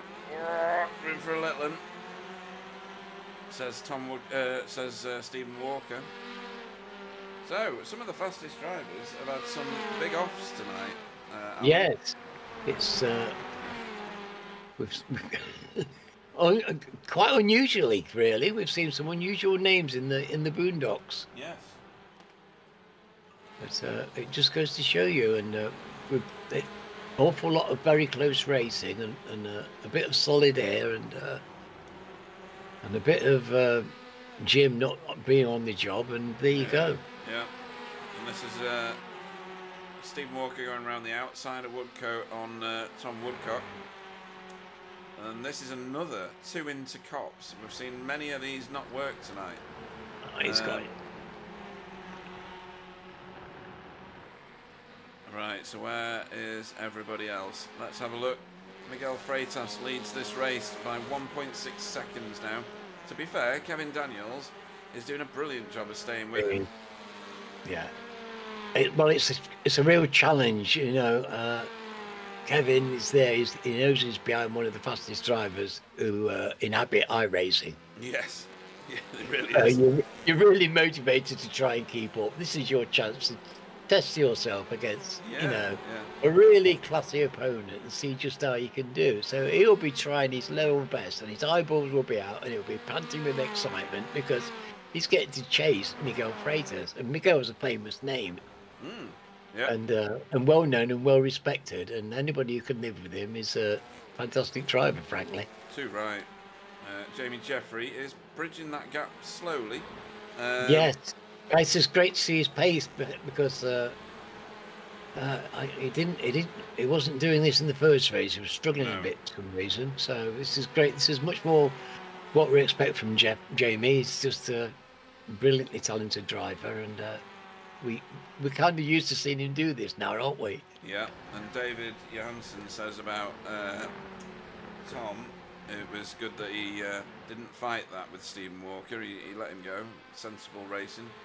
PVG in 4th, highest placed AM driver. Yeah. With Stephen Walker not that far behind, 3 seconds. Oh, that is quite far behind. In 5th. 15 places he's up at the minute. 15. Unbelievable. Tom Woodcock chasing him down with David Corpus behind him in 7th place. JB Dejoux is currently holding 8th place with Matt Flannery right behind him there in 9th. And then Ike Lecoup. Yeah, Ike is doing great, isn't he? And JB's running in the top 10. Yeah. These are all Rams running in the top 10. This is fantastic driving. Yeah, they all owe us a pit stop. And the furthest forward pitted car is this man here, Jay Corley. And he's pulling away from Tony Walker and Roger Morton. I think he really likes this track. If he's putting the time into Tony and Roger, that's because they've been driving outstandingly well. Yeah. In the first race, they were the leading amateurs. Both of them in the top 10 and far away the leading amateurs. So that's good driving. So from P1 and P2, where's Jay gone? Jay Corley is currently 36 seconds behind P1. That was for David in 11th. In 11th, yeah. Top 10 have not pitted. So we'll go and watch these 4 cars who are scrapping here over what is 12th place. Tony Walker, Roger Morton, Russell Cowell, and Carl Hardy, your captain, Alan. Yes. He does a fantastic job. He's Carl. We make a lot of fun of him, and but he's got a huge amount of respect in our team. The way he handles himself and handles the team. Yeah. And yeah, he's a proper brilliant bloke. Yeah, there's a few of them in that crew. And Russell Cowell now starting to put the pressure onto Roger, but in the same time, Carl is on Russell's boot lid. So,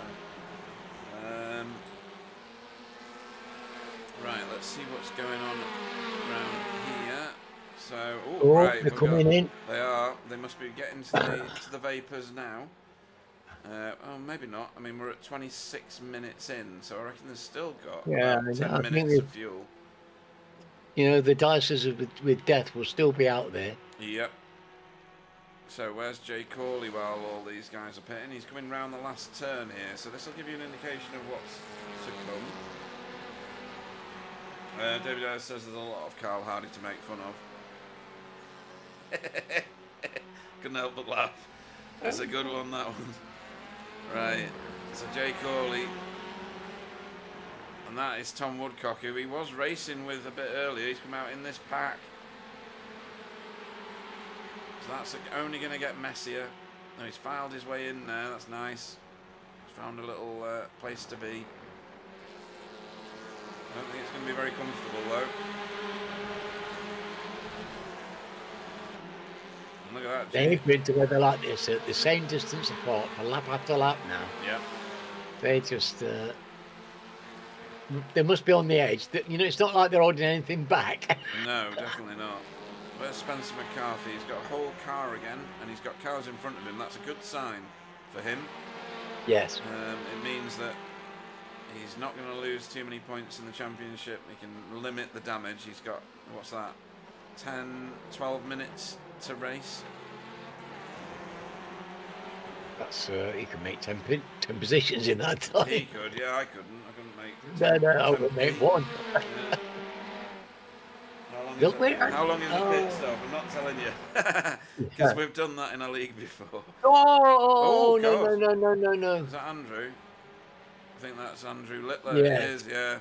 It is. I was out. just looking at him in 18th and thinking, oh, Andy's doing great. Yeah, he's now in 19th or 20th or something. 24th. God, he's lost a lot of places. Yeah, that's a lot of places. So we saw it happen. Well. So easily done. Yeah, it is. Wobbly kneecaps and Jamie Wilson. I don't know whether there's a bit of friendly driving going on here, but they are catching this busy group ahead. And oh no, Wobbly looks racy. Wobbly looks very racy. Wobbly wants to get by. Jamie's not going to make it easy, but I suspect Wobbly will get by, and when he does, then he'll be very useful for a bit of tow, maybe. Yeah. He was putting in some very quick laps. He's got alongside, but he's on the wrong side for Bridge, which is the next turn. Has he? He's got to wrap it around the outside here, though. Jamie's straight on the brakes. Look at that. It's not going to be on the brakes. This is brilliant. It is. If we get to watch this each race, then Wobbly can crash at the start every time. Jamie's giving him some. Fantastic driving by Jamie. Yeah, good pressure. Very well controlled and very well executed pressure. So Wobbly through, and other guys are pitting.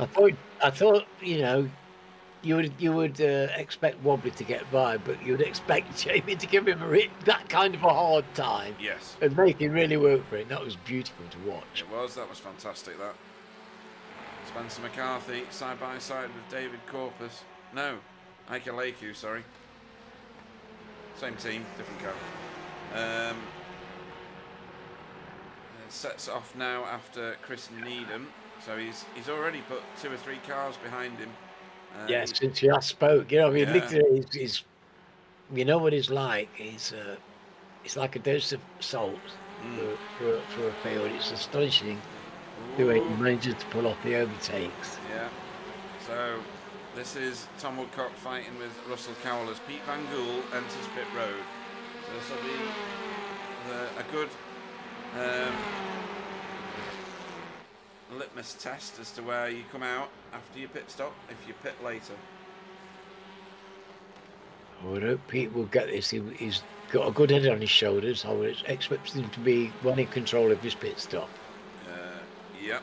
So where's Jay Corley? He's the furthest forward pitted car.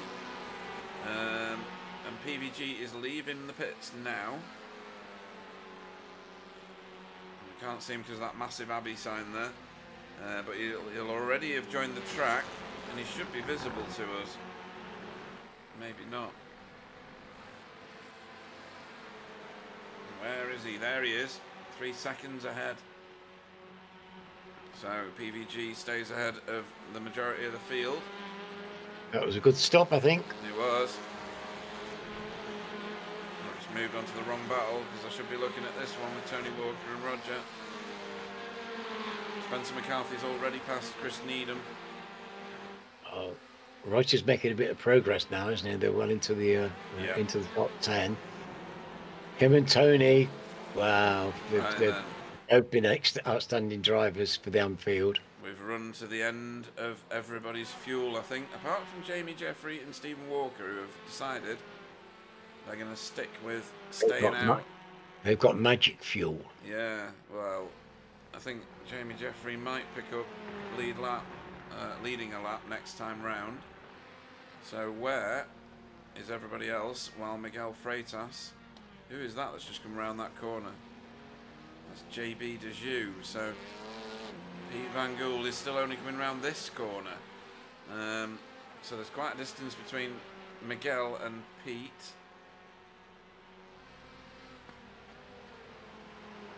And Kevin Daniels has rejoined. I didn't see him nip into the pits.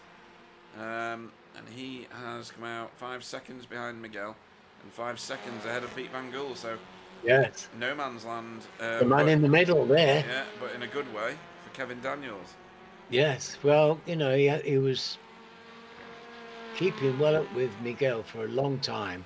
He did a very good job. Yeah, David Ayres is asking, did Andrew Littler get helped off the track? I wasn't actually watching what was going on. You saw it, didn't you? I just saw him going off. I didn't see you? what just prior. I don't think we had the shot, to be honest. I think we just came in just slightly too late. Oh, did we? Right, okay. Well, I'll see if I can find it in a minute. Once these guys have sorted themselves out. Jamie Jeffrey has entered pit road.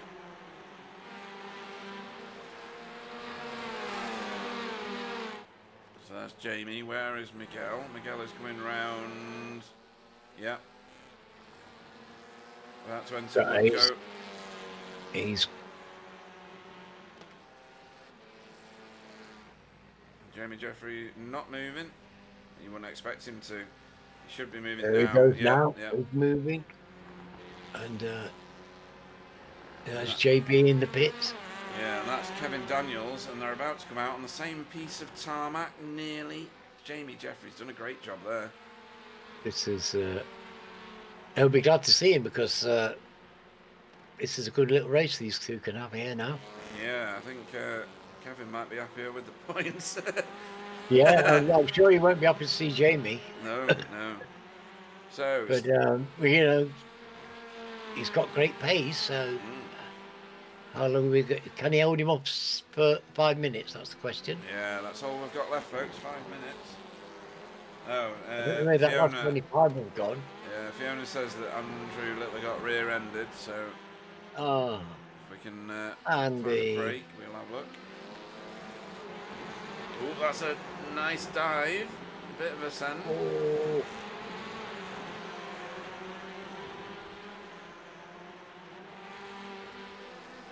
Please wait, mate, we're racing. Sorry.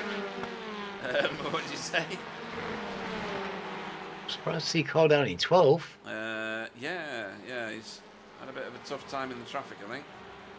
Tom Woodcock was having a bit of a tough time there with Russell. And Carl Hardy got through it as well as a result. And Jamie's putting the pressure on now as well. Yeah, now we've got, well, this is interesting. These four were close together.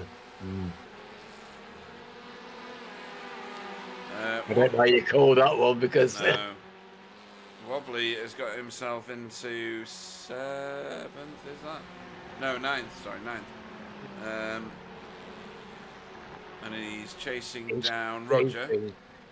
2.5 seconds to Roger. Yeah.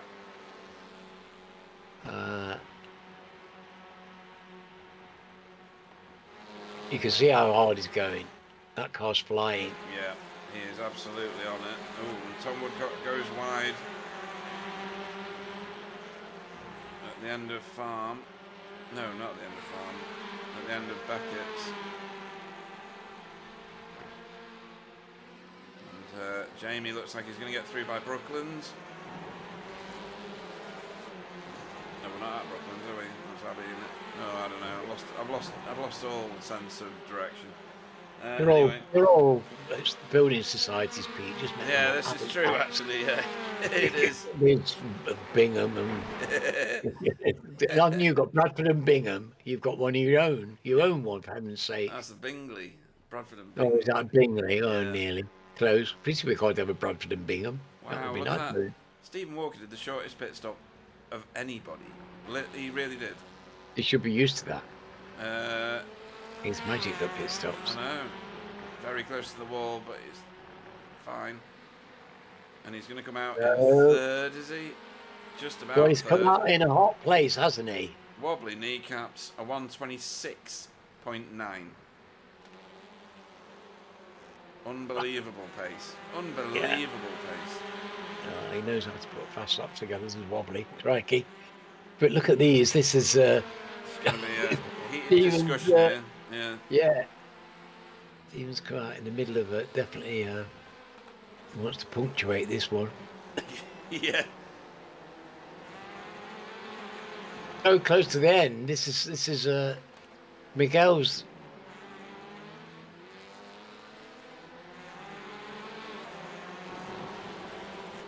Yeah, Miguel's got a 6.7 second lead at the moment. But second, third and fourth, you could throw a very small napkin over all of them. There they are. And we're going to have to stick with these and with Russell and with Wobbly and with Roger, because it's all going on at the moment. Oh, Miguel's taking 6 seconds out of this after the field. I know. He's just turned up the wick after he's come out of the pits. Roger is putting pressure on Tony Walker at the minute. And Wobbly is catching the pair of them very, very quickly. But they've only got probably 2 laps to do. Then we'll pick up the white flag on the next lap. Jamie Jeffrey getting dropped a little by these two. Kevin Daniels is doing a fantastic job of staying ahead. Stephen Walker, I don't know how he's managed this, but he's absolutely super rapid. Goodness me.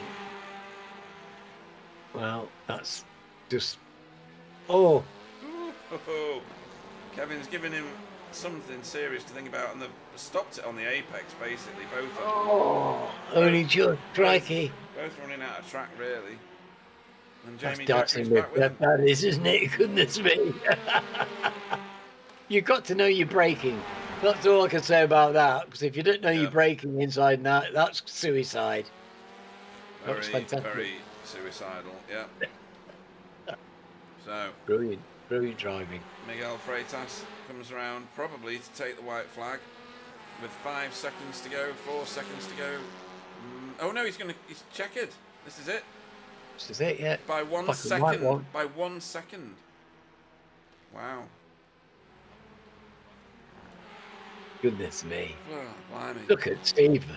How did Stephen get second? Don't know, but we'll ask him later. Wobbly flashing his lights, eventually gets over the line in 8th place. Fantastic 7th, drive by sorry, Wobbly. 7th. What a great recovery drive. Yeah. Don't you just love to see that? I love to see these guys driving like that. There's just nothing to lose. Head down, and my word, he blistered the tyres on that car. Oh, that was close as well, coming over the line. Spencer and JB, 0.15 of a second separated them. Wow. In other words, nothing. Well done, JB. Yeah. Sam Blease. Why is Sam Blease miles down the field? I don't know. He's been a bit quiet tonight. We've not seen an awful lot of Sam, have we? He's not come up a No. lot in the commentary the way he does normally. Yeah, you'll have to Bit of a figure quiet that out. week, especially for a champion's choice. I know. Wow. But there you go. That was a hell of a race. Wasn't it just? I don't think I've ever seen a race with more bits of demonstrations of skill of that intensity. There was just so many close passes, so many few overtaking moves. Sorry, I've just seen David Johansson's thing about maybe Sam has a cone stuck under his car. Not the first time. I think it was round either this. It might have been round the other version of this track actually. But wow, what a race! I can't believe that was 40 minutes of racing. It just went so quick. Right, so as everybody comes around, He does it every week. I know, it's crazy. Oh, I didn't wind that back, did I? Click that. Click that. There we go. So, feature race, round 12 here at Silverstone 2008 International. Miguel Freitas took home all the points, with Stephen Walker in second place. Oh, sorry, that was for Impulse Racing. Stephen Walker finished second for Spectre 6, so brilliant points haul there for him. And Kevin Daniels, well done, you sir, in third for Sim Racing Grid. Jamie Jeffrey finished fourth for Coupes and Convertibles Racing, with Pete Van Gool in fifth, the highest placed AM driver for not the second time, he was third AM driver in the last race. For Result Clothing iRacing team, Jay Corley, sixth place. That's a really good result for Jay Corley, and he's matched what he did in the first race. That's very consistent, Alan. Yeah. Well, top 10 position in this grid, goodness me. That's fantastic driving. You just got to drive brilliantly well to do that. Yep, that's all that's required, folks. Drive brilliantly. Wobbly Kneecaps finishes seventh for BSTV Esports Pink after being ejected after that three wide incident early on. Tony Walker finished 8th for Spectre 6. Roger Morton was 9th for Safeguard by Result, ahead of his teammate Carl Hardy. So that's Tony Walker in 8th but 2nd in AM, and Roger Morton in 9th but 3rd in AM. Just get that clear. Russell Yes, Cowell, so the top 3 AM drivers, Pete, all in the top 10. So all in the top 10, yeah. Fantastic. And I think that's also been made possible by a few or a handful of incidents elsewhere. But maybe not, I don't know. Russell Cowell finished in 11th for Spectre Solo. Jamie Wilson in 12th for Team Chimera. 13th was Tom Woodcock for Sim Racing Grid, with David Corpus in 14th for Lurch's Academy. Matt Flannery finished 15th for Hydro Race Geodesic Racing, with 16th being JB Dejoux for BSTV Esports Pink. Spencer McCarthy having a recovery drive after putting himself off the track, I would describe it as, possibly, for Hydro Race Geodesic Racing. 18th for Chris Needham for Air Smart Racing. 19th was Ike Leku for Lurch's Academy, with Arnaud Chenonnier in 20th for Air Smart Racing, with his teammate Kylie in 21st behind him. Sam Blees finished 22nd, we're going to have to figure that out, for Hydro Race Geodesic Racing, and 23rd was Alejandro Silva Corrida for Lurch's Sim Racing, with Andrew Littler in 24th. Work guard by Result, the last car to cross the line. Matt Elmore crashed out earlier on, 22 laps from the finish, and David Johansson did not start. Wow, drama ridden that was.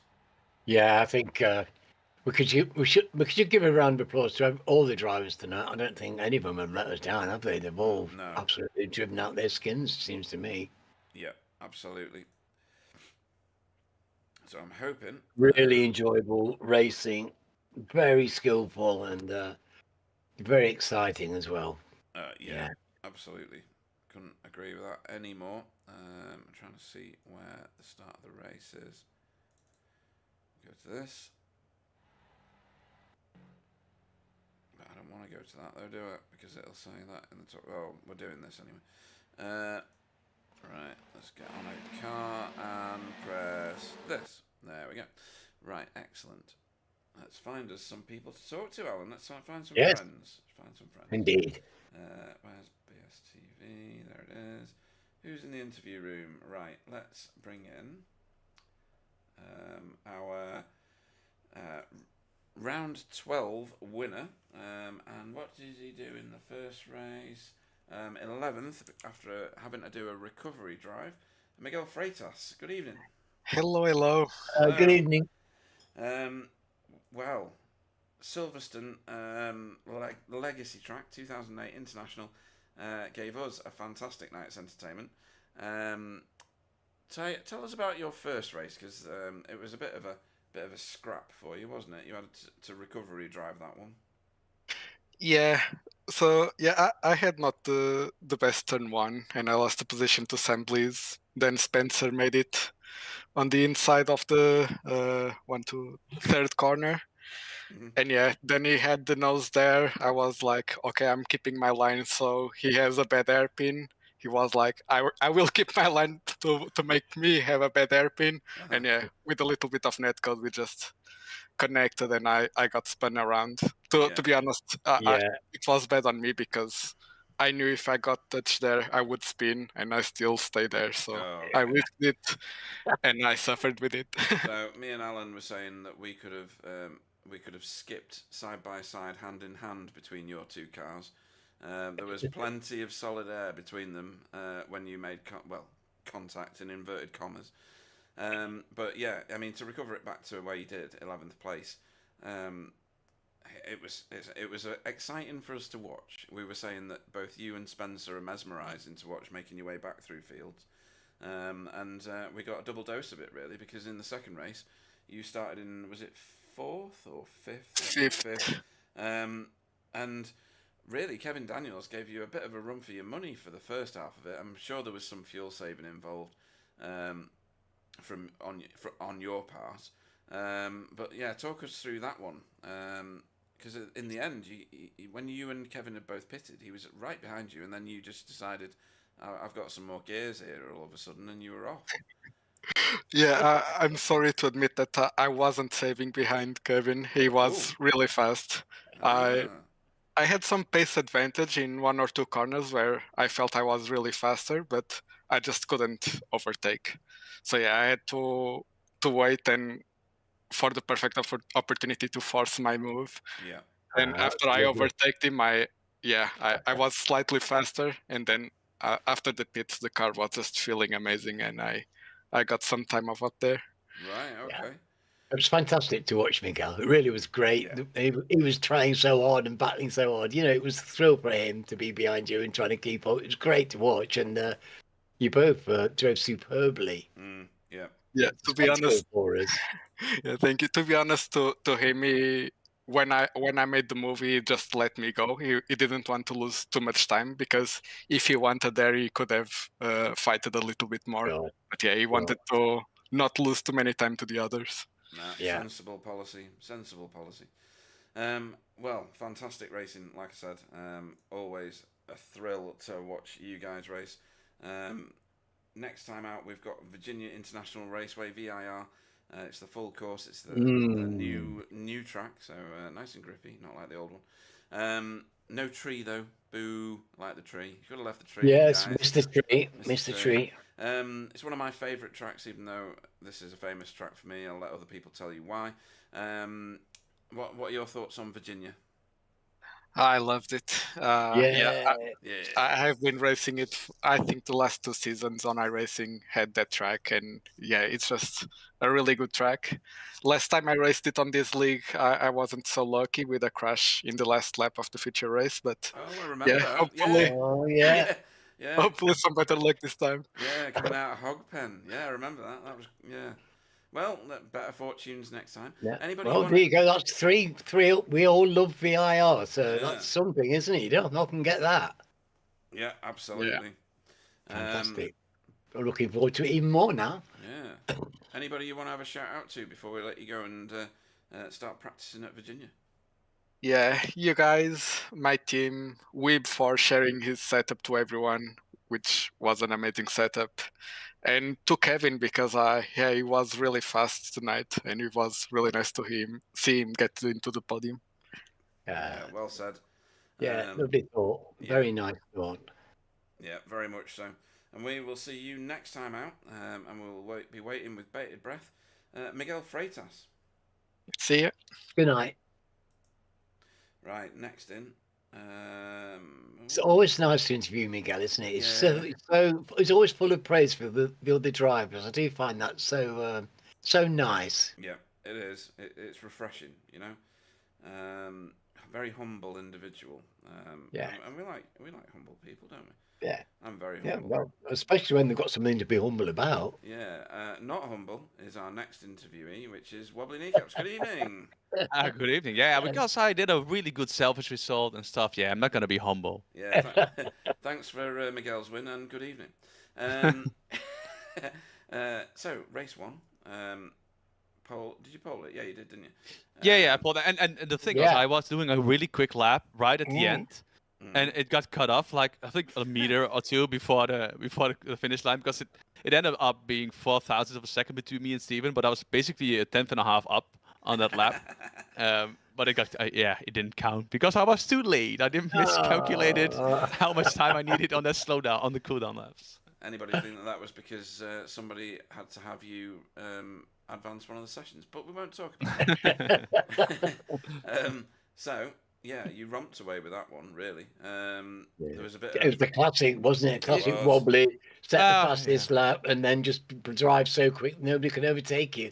Yeah, I mean, in the beginning, I think Sam's setup worked a little bit better the first 8 minutes, and I knew that because the way I set it up was trying to keep the tires alive. Yeah, right. So I knew we're getting further in the set. So I was trying to control the gap a little bit, especially the first 3 laps. Sam was really close, and then he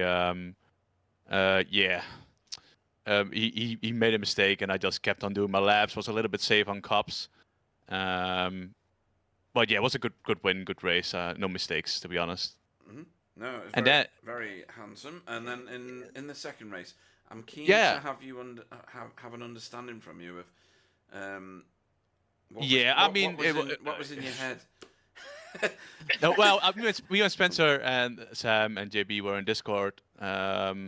So what happened? I saw Spencer sliding, and I saw Carl sliding. Yeah. And I had so much momentum that I thought I would go on the left, and then Spencer blocked that off, which was fine. But I still had so much speed, and it was like, yeah, well, I'm just gonna try and put it in the middle. And I still told Spencer, I'm on your left. I'm gonna put it free wide. Right. And it was just a gamble, and it was all 3 of us aimed for the same apex. And Spencer basically said, I thought I left you more room and you cleared Carl, and that's why, because I tried to give Spencer some room. I knew Carl was there, which I was on a fine trajectory from, but me and Spencer had 0 contact slightly, 2 or 3 times, but it was all good, to be honest. It was just we were all aiming for the same apex, and it ended up being an unfortunate incident. And whatever, it happens if you're free ride. I mean, not much to say about that. And I got lucky with the wheel damage, because I got pretty severe damage on the rear. So I was just trying to get as far as possible, as quick as possible to the pit window, and then I just put my foot down. I was like, I'm going to do quali laps, and I will see what happens. You certainly did. You were the only car that got under 127. Twice. Twice, yeah. 126.90 was your fastest that I can see on the screen at the minute.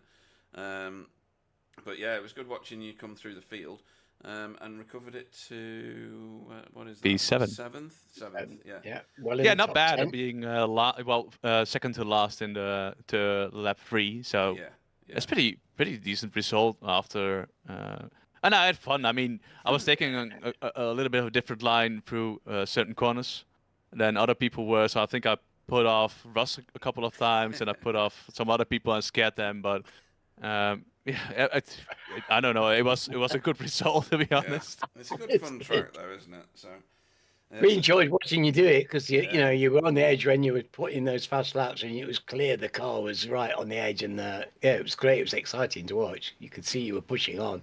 Yeah, I figured that I just tried to do quali laps different than the sprint race, because in the sprint race, I just the only thing I had to do was not make a mistake. Mm-hmm. So I was a little bit safer on cops, and which in the feature race at the end, after that I got my fast repair, I could just push and see what happens. Yeah. Well, what happened was great for us. in terms of entertainment value. Probably not great for your points score in the second I race. told you, I'm Although gonna there's miss. quite I'm a gonna few- miss races anyway. Oh, So. that's true. Yeah. You're just here for the fun. Yes. Fun also includes Virginia International Raceway, right? Because that's next week. Yeah. I'm gonna paint a picture of a tree, Alan. I'm gonna Yeah, The tree is gone. Oh, No, the fantastic. tree is gone. I know the tree's Yeah. gone. I'm trying to put the tree back. The tree is gone. Well, it Pete, shouldn't have Pete, gone. somebody It should shouldn't tell have you the gone. tree is gone. Yeah, I don't like change. No. Can't we have the That's legacy change. course? If we have the legacy course, Yeah. that's got the tree on it. Oh, I might do that anyway. That'll freak them out, won't it? Anyway, anybody you want to thank? Not me, obviously. Before we let you go. Well, you guys, especially except for Pete, putting on the broadcast, Sir Alan for being in the booth, and JB for being in Discord, same as Sam and Matt and Spencer. Thanks. Well, to be honest, I'm gonna give you a thank you for in the name, like in the name of Carl, because you owe him a tenner. Oh yes, yeah, I do. Yeah. But it wasn't intentional though; it was an accident. It was definitely intentional. He even DM'd me. I wrecked you on purpose, and I told him, yeah, that's fine. He's just trying to claim in on the cash. No, anybody else? All the drivers turning up. I mean, the numbers have still been great. Even though this is a little bit more of a niche track, I think the turnout was still good, and I expect a little bit more people to turn up again on VR. Although complaining with like 22 signups or something is still not that bad. Yeah, absolutely. 25 it was in total in the end. But it looked a glorious sight, and I'm very much looking forward to seeing you all at VIR next week. Yeah, definitely. Yeah, should be looking a good forward. one. Right, which room am I going to put you in? So that's Wobbly Kneecaps, everybody, and I'm going to Bye. put you in here. That Right. night. So. You failed. I forgot he's got. Oh, you've got Kevin in there. You got Peter. Come on, we have to get a move on here. Crikey! Yeah, I know. It's gonna be tomorrow soon. So into the booth. Not in necessarily any order. It's Kevin Daniels. Good evening. Good evening. Yeah, I wanted to make sure I grabbed you before you disappeared. Let me get you on the stream so that people know who I'm talking to. So, a good night's racing for you on multiple fronts. So, in the first race, you were 15th. You got muscled out a little bit in the first race in a couple of battles. Ended up thrashing it out with David Corpus and Pete Van Gool. JB was behind you for a lot of the time, wasn't he? But then in the second race, we saw a completely different Kevin Daniels. So talk about your first race first. Yeah, I messed up the qualification. That was the first thing. And then the first race was, like you said, battling. It was a little bit of chaos, but I couldn't come to the front. And I just decided to stay in 15th place. And I took the first place on the grid in the second race and see what we're going to do from there. Well, yeah, it was shrewd move, wasn't it? It was very shrewd move. Very shrewd. Yeah. Good thinking. And then in that second race, at one point you were romping away with a lovely lead, pulling away from Pete Van Gool and David Corpus, and then ever so slowly at first Miguel started hauling you in, but to my eye you played probably the best card you've played all season, and you gave him a bit of room, let him go, and sat in his toe and got yourself faster laps. Yeah, that's right. Yeah, I was making some little mistakes, when I was in front, and then I decided just to let them go and see if I can hang on with them. And and you did, which is a miracle with someone as fast as Miguel. Yeah, he's very fast. So and then you popped out after your pit stop in second place. How surprised were you? Because I was stunned when Stephen Walker emerged out of the pit. Me too. See, I think he's got a solar-powered car because there's no way that he's fuel saved that much. That was unbelievable. But yeah, he put a bit of pressure on you. He eventually got past you, but third place, a podium finish in this league is like winning in some other leagues. You must be proud of this. Yeah, absolutely. I'm very proud of that. So I messed the right-hander when Steven was behind me. I messed it a little bit up, and there it was gone. So Right. Yeah, Well, well, you did took me. fantastically well. You did fantastically well, Kevin. We enjoyed Okay, thank your you. performance so much, and you know, Miguel said some very nice things about you driving tonight, Oh, and you shouldn't take nice. that lightly, you know. And yeah, congratulations. yeah. Thank you very much. And your fan club was on the chat again. DVD, was he there? Yeah. DVD. DVD, yeah, he's cheering me on. Yeah. Yeah, I've got an He's- image in my head of DVD. I won't describe it to you, but it's Okay, fun. It's well, funny. It's funny. Yeah, it's good. It might involve pom poms. I'm not letting Yeah, anything go. Virginia is our next destination for this league. It's next Wednesday. Yeah. Are you looking forward to that one? Yeah, it's an awesome track as well. So Yes, of yeah, course. looking forward to that. Cool. He's got nice track. contextual drivers. Everybody's liking VIR. I'm No. liking it, because we love it. These people can Yeah. come back next week. Yeah. But yeah, great driving tonight, Kevin. It was almost a completely different driver in the second race. You were calm, you were calculated, so controlled. Really, really fun to watch. And thank you for the entertainment you've provided tonight. Anybody you want to have a shout out to before we let you go? Yeah, everyone who is driving this league, and to my teammates, and to DVD, of course, who are cheering me on. And to you guys, have a good one. Cool stuff. Thank you. We will look forward to seeing you next time out. Kevin Daniels, everybody. Yeah. Thank you. Bye-bye. Yeah. We'll certainly look forward to seeing Kevin next week. That was definitely. it was wonderful to watch tonight. It was a gutsy driving and sensible as well, wasn't it? Yep. Very sound. Right, who am I going to get in next? I'm going to bring in. Ooh, who else is in there? Oh yeah, there's a few people in there. Right, so next. Get Pete before, because he'll have to get up and go to bed soon, so don't leave him till last. Oh, I've already pressed for Stephen, so that's okay. Good evening, Stephen Walker. Hola. Hola. Hola. Hola, amigos. Right, first, it's an evening of two races, really, isn't it? Talk us through race one. Because I looked down and I was like, "Where's Stephen gone?" Yeah. So something happened at the start, right? Right. So my computer crashed, or the game crashed.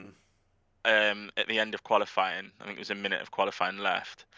Yeah. And so I had to close the game off, and then I turned my wheel off and turned the wheel back on, which then meant, by the time I loaded back in, I was sat on the grid. For some reason, and I've only just found out that this is a thing tonight, the button I have to hold the brakes on the start to do the start procedure, it said it engaged 100% in the game, but for some reason it didn't. Oh. So I don't know why or whatever. So as soon as I had it all sorted, so as soon as I let go of the clutch to get it to where I want before the lights go green, obviously the car just moved. So it gave me a 9-second stop and go, which I had to serve. Like, obviously I came out about 15 seconds off the back last, and I think it was 24th. I managed to, because the guys in front were battling, catch them up to 20th. So that was the first race. I could just go flat out and enjoy it. And then the second race, yeah, it was, like you say, a completely different race, a much better race. Yeah. But, I mean, technically I was right in my prognosis. Well, I've not even got you on the thing. There we go. Technically I was right with my prognosis of a technical issue, because it kind of was. But not for the reason I thought, because I thought when you'd stop for 10 seconds in your pit box, you'd had something to reset on your gear. But that makes a whole lot of sense now. And yeah, then race 2 happened. You were in the pack. You were racing through the pack. I don't understand, though, how Stephen Walker managed to pop out of the pits in third place with mega pace and loads of fuel. What the hell? Explain, please, because this needs an explanation right now. So I only managed to find a day, or like an hour's worth of practice. So I did the setup for the rest of the guys. I was like, this is what I'm using, this is what I'm doing. Thinking, right, I'm going to probably need, depending on when I pit, the maximum about 7.5 litres of fuel. And then I get into the session today and they go, oh, they were talking about like no stopping it. And I was like, oh, don't say that, because I was like, I don't think I can save. I think it would have been needed to have been about 5 laps of fuel. Good God, right, okay. Or something like that's what I calculated. I'm probably wrong. I'm not very good at these things. So I was like, well, because I started 20th, I was like, well, I'll make my way through, and I'm going to naturally save some fuel, and I'll try and save a bit of fuel to see if it's even possible, and decide during the race whether I can do it or not. Because I knew going flat out, I was pretty quick. And it just kind of worked out where I was saving fuel, but still managing to overtake people. There was a few laps where I couldn't, because obviously I think I overtook Jamie, and we were side by side for maybe half a lap. Yeah. So obviously I couldn't save anything during that. And that was a lot of fun. There was a lot of really good overtakes. Yeah, it just worked out. Even when I got into clean air, I was like, well, I can still save, and I was still matching Miguel at the front and going a little bit quicker than the guys in front.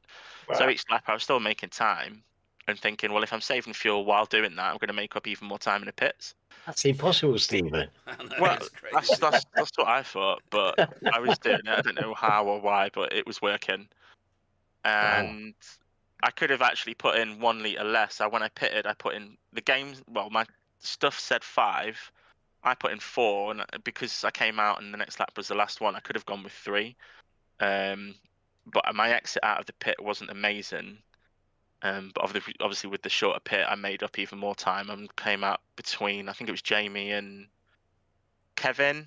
And Kevin, yeah. And as soon as I realised it was the last lap, I was like, oh, well, I don't have to save now. I thought I'd have to save on the other side as well, just to make it. Yeah.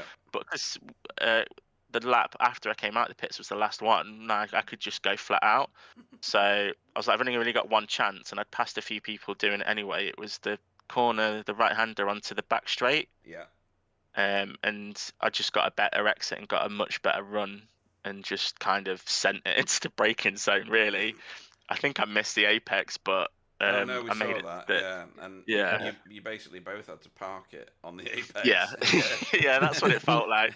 I felt if I've braked late and so is he, then I might end up going straight on. But yeah, well, he wasn't interested in giving way, was he? No, that was the only way. I didn't really want to be on the outside, but obviously he covered the line early, so it was all I could do really, and I didn't want to jeopardise the run I had. So it was a really good move. It was a really good. It was brilliant by both of you. Yeah, it was the only could way have gone wrong, couldn't it? Crikey. Yeah, if he'd got that corner even slightly better, I don't think I would have been able to make it stick, or even had the opportunity to attempt it. So I did get kind of lucky as usual with that. I was waiting. Yeah. It's gotta be there somewhere. I'll take finishing second, starting 20th with just the whole race after the whole kerfuffle of the first race and qualifying and everything. So it's like a last to first challenge. It's just well, not quite, but close. Yeah, I really enjoyed it. Yeah, everyone was some great overtakes, some great racing side by side with a lot of people. It was. I know there was a few incidents, but the ones that I saw just really did just look like racing incidents in such a tight track, and sweeping the first corner is quite easy and stuff to just tag someone, but because of all the weights on one side, it will just unleash the grip and you'll go spinning, so it's really unlucky. Yeah. But I think if anybody's wanting to build themselves a second-hand sim car, if they go and pick up all the bits at Cox, they can probably do it. Yeah, definitely. I think so. There was quite a lot of bumpers and spoilers and boots lying on the floor, I think. Yeah.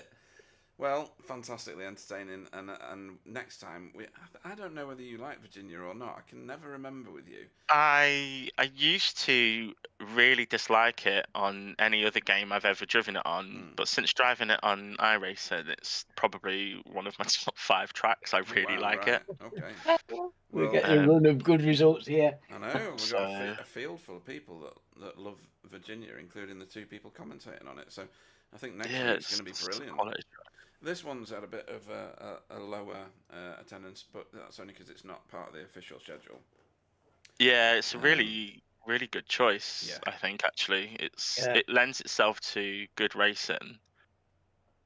Close, because obviously it's like a 1 minute 30 track. It tends to there's not as bigger gaps between people, so there's a lot of groups all together, and it's just really fun to race, and trying to put an overtake, you've got to really think about what you're doing. I know in the first race I got a good run again out of that corner down onto that back straight, and I was just past one person, and as I braked, the person front braked a lot earlier, so I got two into one, which I wasn't expecting.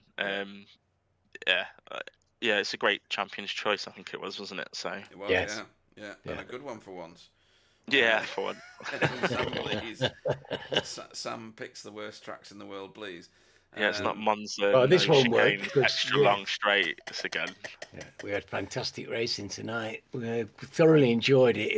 There was so, like you say, there was so much close racing and good-natured racing as well. It was very nice to see. The atmosphere was brilliant out there, I think, and fantastic racing through the entire field. Yeah, it was a joy. Yeah. It was absolute joy tonight. I would agree. Yeah, it looked like a lot of fun. So, anybody you want to have a shout out to before we let you go? Yeah, obviously you guys for putting on the big show. The rest of my team, I think everyone had good results. I think Cap had a bit of an incident, but in general, I think we all kind of had either an incident strewn race 1 or race 2 between us. Or I think the only ones that got away with it maybe were Russ and my brother Tony. So they both had quite similar pace. So just shout out to those guys and everyone. And I think Kevin, I don't know if it's his first podium, but I feel like it might have been, and he deserved that. He raced well. It's not like they went off the pace. We weren't catching them, super quick. Everyone was kind of on a similar pace that was running in the top 10. So it was really close field. So yeah, just well done to him and to everyone else, just having good races. Yeah, well said. And we'll look forward to seeing you next time out at Virginia. It's Stephen with the luckiest underpants in the world, Lucky Wookie Walker. Cheers, guys. Thank you. Good night. Bye. Right then, next we will grab Pete Van Gool because Pete's probably got to get up very early in the morning for his job. So, good evening, Pete Van Gool. Good evening, Pete. Alan. Yeah. Hello, Pete.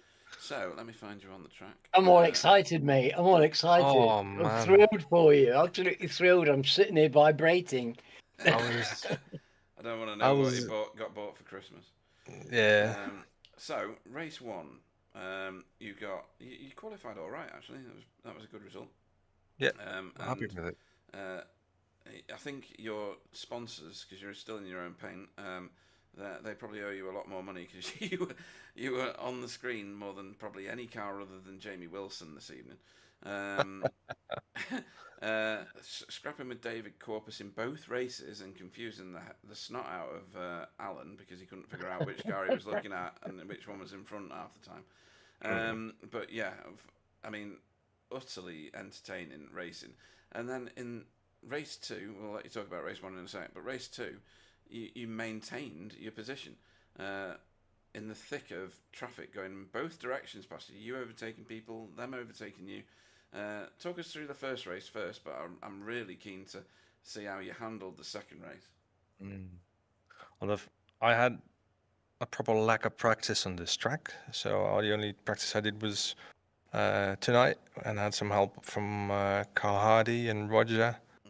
So I was pretty pleased to be qualified in 14th. I had a good start in race 1. I think I overtook 2 cars, and then I was just trying to find my pace, see where I fit in on a grid, and just race other drivers. It was amazing tonight. Looked good fun. Yeah, really good fun.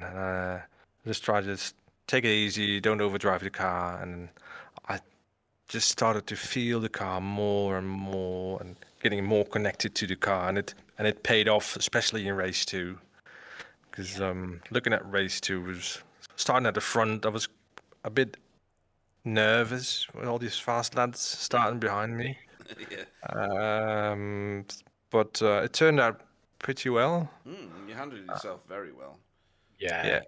First I had I think it was Miguel in front of me, and I could follow him quite well in the beginning, and then Jamie Wilson was catching up with me, and I was like, all right, I need to be strategic in this one because there's more cars coming, and my lap times were 28 flats, and they were doing 27 5s, 27 twos, so I was like, okay, they're going to close this gap really soon.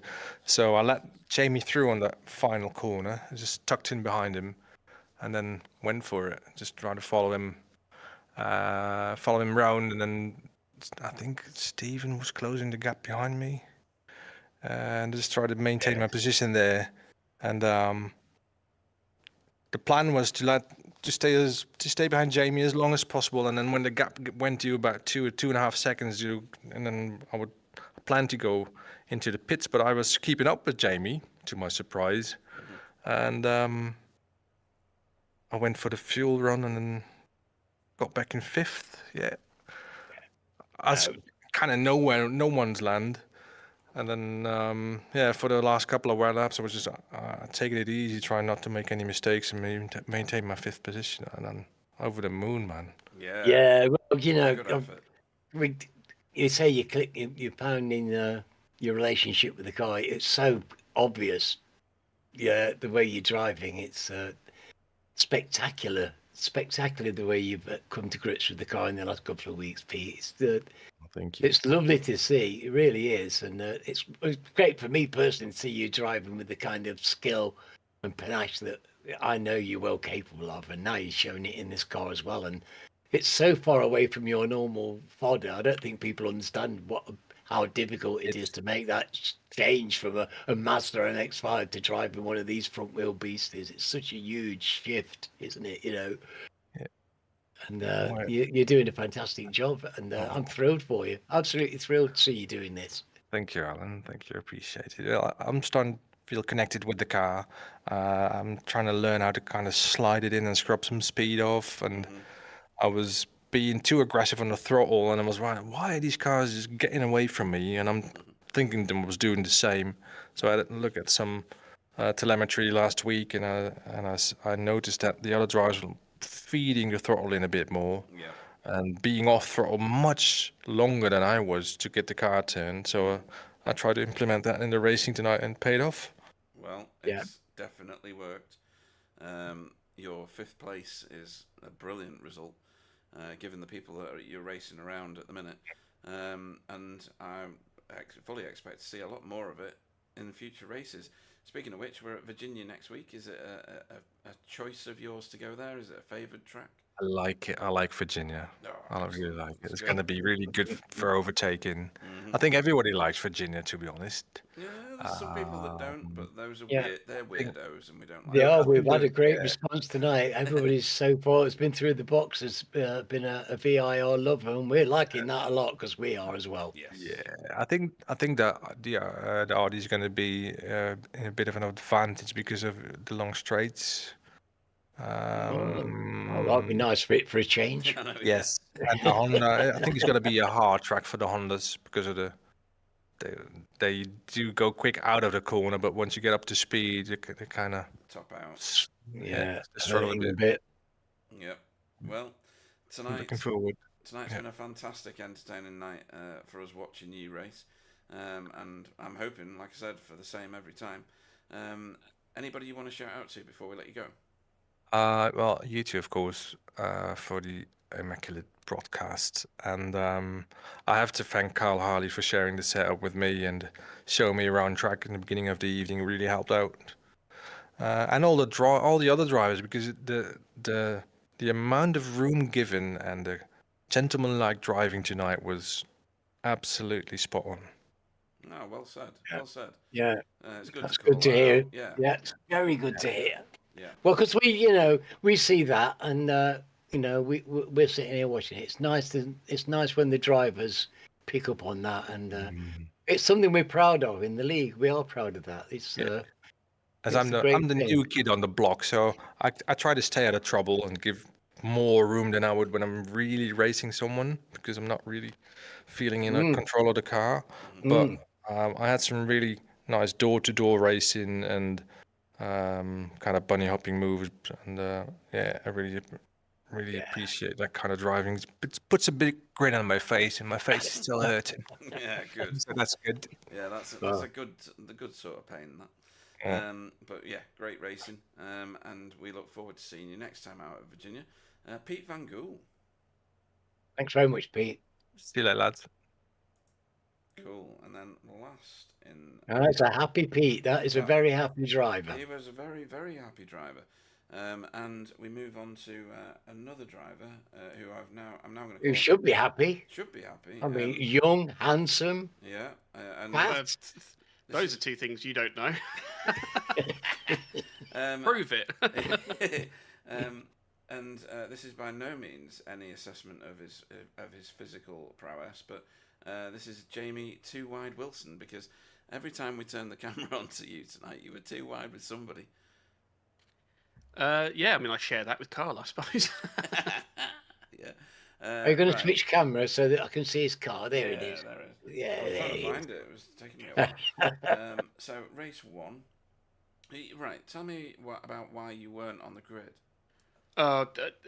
There's some dramas going on otherwise today, so I was distracted through practice and stuff, and because someone beansed up the session. Who was that?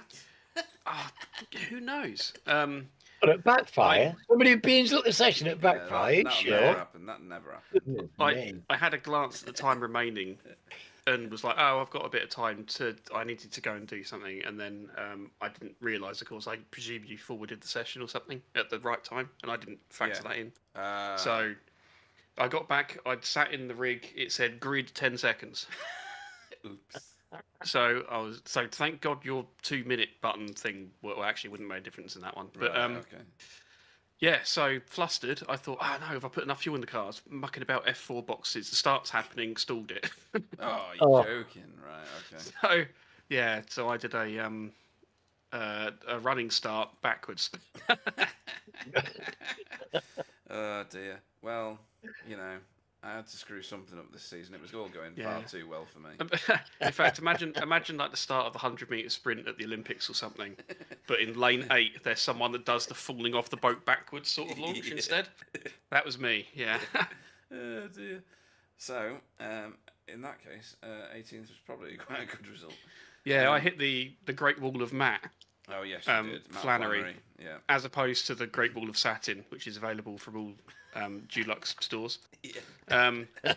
Who I'd say he defended excellently through all of that. I don't know if you would have caught it because it was for umpteenth place, but I was very impressed with that. That was very good because I threw every component of the car in one after the other, and it just did not budge. So. And that's the sort of racing that you turn up for, really, isn't it? It's, when it's clean and it's fair and it's challenging, that's, it gets frustrating after a while, but it certainly gets your blood pumping. Yeah. It's good frustration, though. It's like, you've done well there, fair enough kind of frustration. So. Yeah. Yeah. And then, I don't think that's really frustrating myself. I think that's just an aspect of the challenge of racing, and I think people enjoy it. They want to be raced against, don't they? I bet you enjoy it when people race against you hard, because you like to race against people, and we get a lot of that reciprocation in this league. It's great to see. Yeah. And that car seems to struggle at Beckett's. You were sideways out of there a couple of times. Is it just a feature of the Veloster? Maybe it's more extreme in the Veloster, but I don't think that's necessarily a weakness. Oh, okay. I think in clear air, I think I don't know about saying about me, but the car I think was fairly quick through there if you really hooked it up. Mm-hmm. It's all manner of sideways, shopping trolley on an ice rink, whatever. But that's also true of next week's track VIR through most of the entire track. So that isn't the problem. The problem I had was Abbey at the other end of that straight. Mm-hmm. That hairpin is a absolute biatch in this car. It is. I could not get the damn thing to accelerate out of there. All right. Everyone else was having problems sort of on the way in, I think, or sort of halfway round. My problem was all from the last third of it outwards. Yeah, there was a few cars couldn't get any rotation or not enough rotation through there by what I was seeing. Yeah, it was just a traction thing. I think there's like a join in the track, I guess, there as well. And it's the most... You couldn't engineer a more awkward place in the gear ratio for that as well, because you're in first, but you can't put your foot down in first. But then you go to so you do short shift, but that's slower. Just every lap is a different. Yeah, but the other cars, maybe it's a wheelbase thing. The other cars actually seem to do a bit better through there, at least than me. So Right. Okay. Well, we saw What do you think they would do at the VIR with the because I would fancy it there a bit, wouldn't you? Yeah, VIR in the Veloster Yeah. is extremely exciting because it's, I think I've described it before, a bit like the old Hitchhiker's Guide to the Galaxy, Guide to Flying, of aim at the ground and miss. Basically, VIR in the Veloster is have a crash but don't. So, so you spend no race just avoiding the crash that's heading your way. Yeah, you just hang on to the thing for dear life, but it's not slow to do that. So no. Right. No, I would fancy it. Yeah, I'm looking forward to this very much. Yeah, me too. And I know that you like the track because we've discussed it before. Yeah, definitely. Yeah, white knuckle round there. Yeah, too right. And we saw you going round the outside of Tom Woodcock at one of the corners. Was it Tom? You definitely ran probably. Name a car. Yeah. Like I said, it's Jamie 2 Wide Wilson. I mean, that must have been a blast. But apologies for selecting the wrong track. I did fess up to it right at the beginning of the broadcast. I don't even know what I've done there, but never mind. Well, I wasn't there at the time, being otherwise occupied to rib you for it at the time. So when I was ready to join the session, the new one was already up. So no, but fantastically entertaining yet again. And thanks for the cameras because they're so much better than the ones that we used to. Yeah, no worries. Track ones were rubbish because they were all exactly the same, and they all pointed at the back of the cars, which was annoying. But never mind. This is a legacy track anyway. So, but yeah, very entertaining tonight, and you clearly had a lot of fun from where you were, and hopefully you'll get some more at Virginia. Anybody you want to shout out to before we let you go? Yeah, shout out to Matt again for what I said earlier, and also to Sam Blees for an excellent champion's choice. Yeah, very good. Yes, made up for last year considerably, didn't he? Yeah, I've always been of the opinion, as anyone will know that did ITCR, that these sort of like national or otherwise shortened versions of tracks have a lot of redeeming features, but no one ever uses them, so no one knows about them. So that's not always true. Hockenheim Short was not well received when we put it on the ITCR schedule years ago, but this is certainly on the list of ones that needs to come up again if we run out of ideas again. Yeah, definitely. It's been very entertaining, and so have you. And we will look forward to seeing you out at Virginia next time out, next Wednesday. Jamie Wilson, everybody. Cheers, guys. Thanks, Jamie. Long pauses. I tried to click all the right buttons in all the right orders. Oh, you're doing a great job of clicking. Yeah, for once. But yes, what a great night again. Oh, fantastic night! Absolutely brilliant. This league's addictive, isn't it? I'm glad we've had this kind of night, because last week people were frustrated. They couldn't do the passing that they wanted. The track wasn't. Not everybody was absolutely sparklingly happy with it. No. But this one is, and people will have been unfamiliar. Some of these drivers will have been unfamiliar with this place, but it's really turned up trumps for us. It's produced fantastic racing. It's given people the chance to actually show their talent and their skill, and it's been a thoroughly enjoyable evening. Yeah, and you look at how it's managed to mix up the AM and Pro class grid, and some of the fastest drivers having incidents. It's going to change the standings a little bit. The reverse grid this season is working so well, isn't it? It's just producing great racing. We've still not got an explanation for Sam Blees, so we're going to have to figure out why he had to pit twice or whatever he's done there. But anyway, we'll figure that out on another day. We've got a bigger decision to make. To me, there's two really good candidates. So you're going to have one of them. So I'll have the other. Whichever one you have, I'll have the other. Because I think there's two really good candidates. But you always have different candidates to me, and that's what makes it fun. So we'll see. I've got Kevin Daniels in my head. Yes, that's one of my two. Yeah, and then the other one is Pete Van Gool for his and that's my other one. All right. So, you think that's amazing that we both got the same two, though? Well, yeah. I mean, there's 20 odd drivers out there. I know.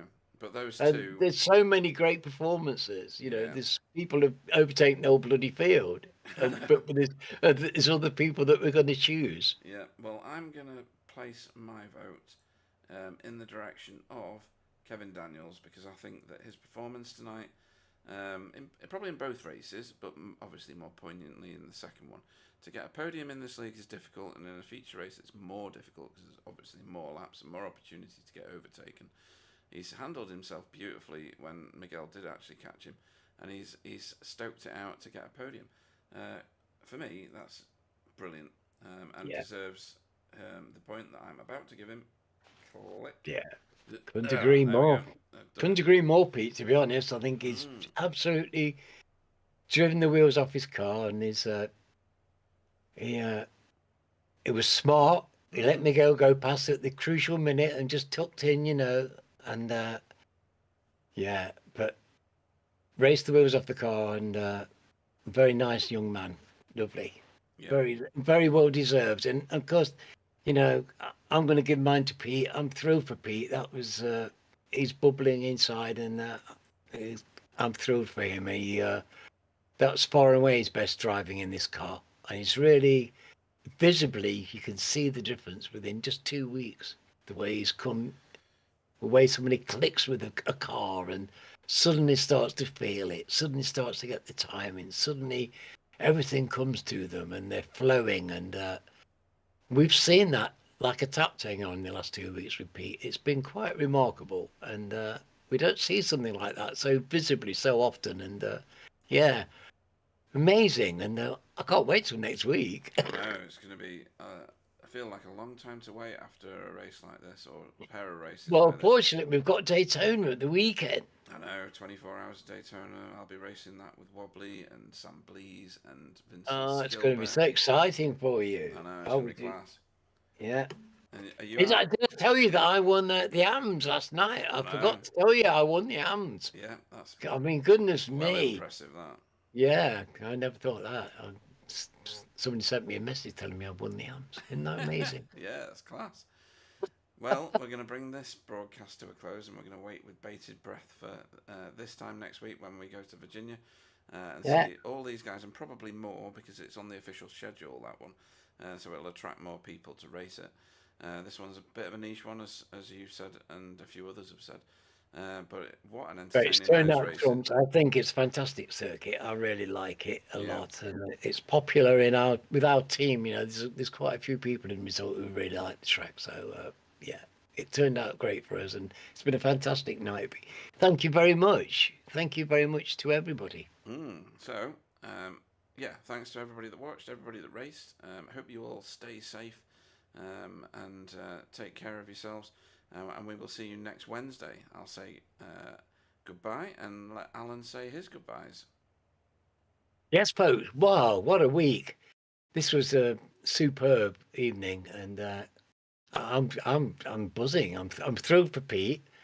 But yet again, we've seen great performances throughout the field, tight racing, but so fair. And what Pete said about the gentlemanly conduct in the league means a lot to me. It means a lot to Pete and our Pete, and it's delightful to hear that. And it makes me rather proud, actually. And thank you very much, and we'll see you next week.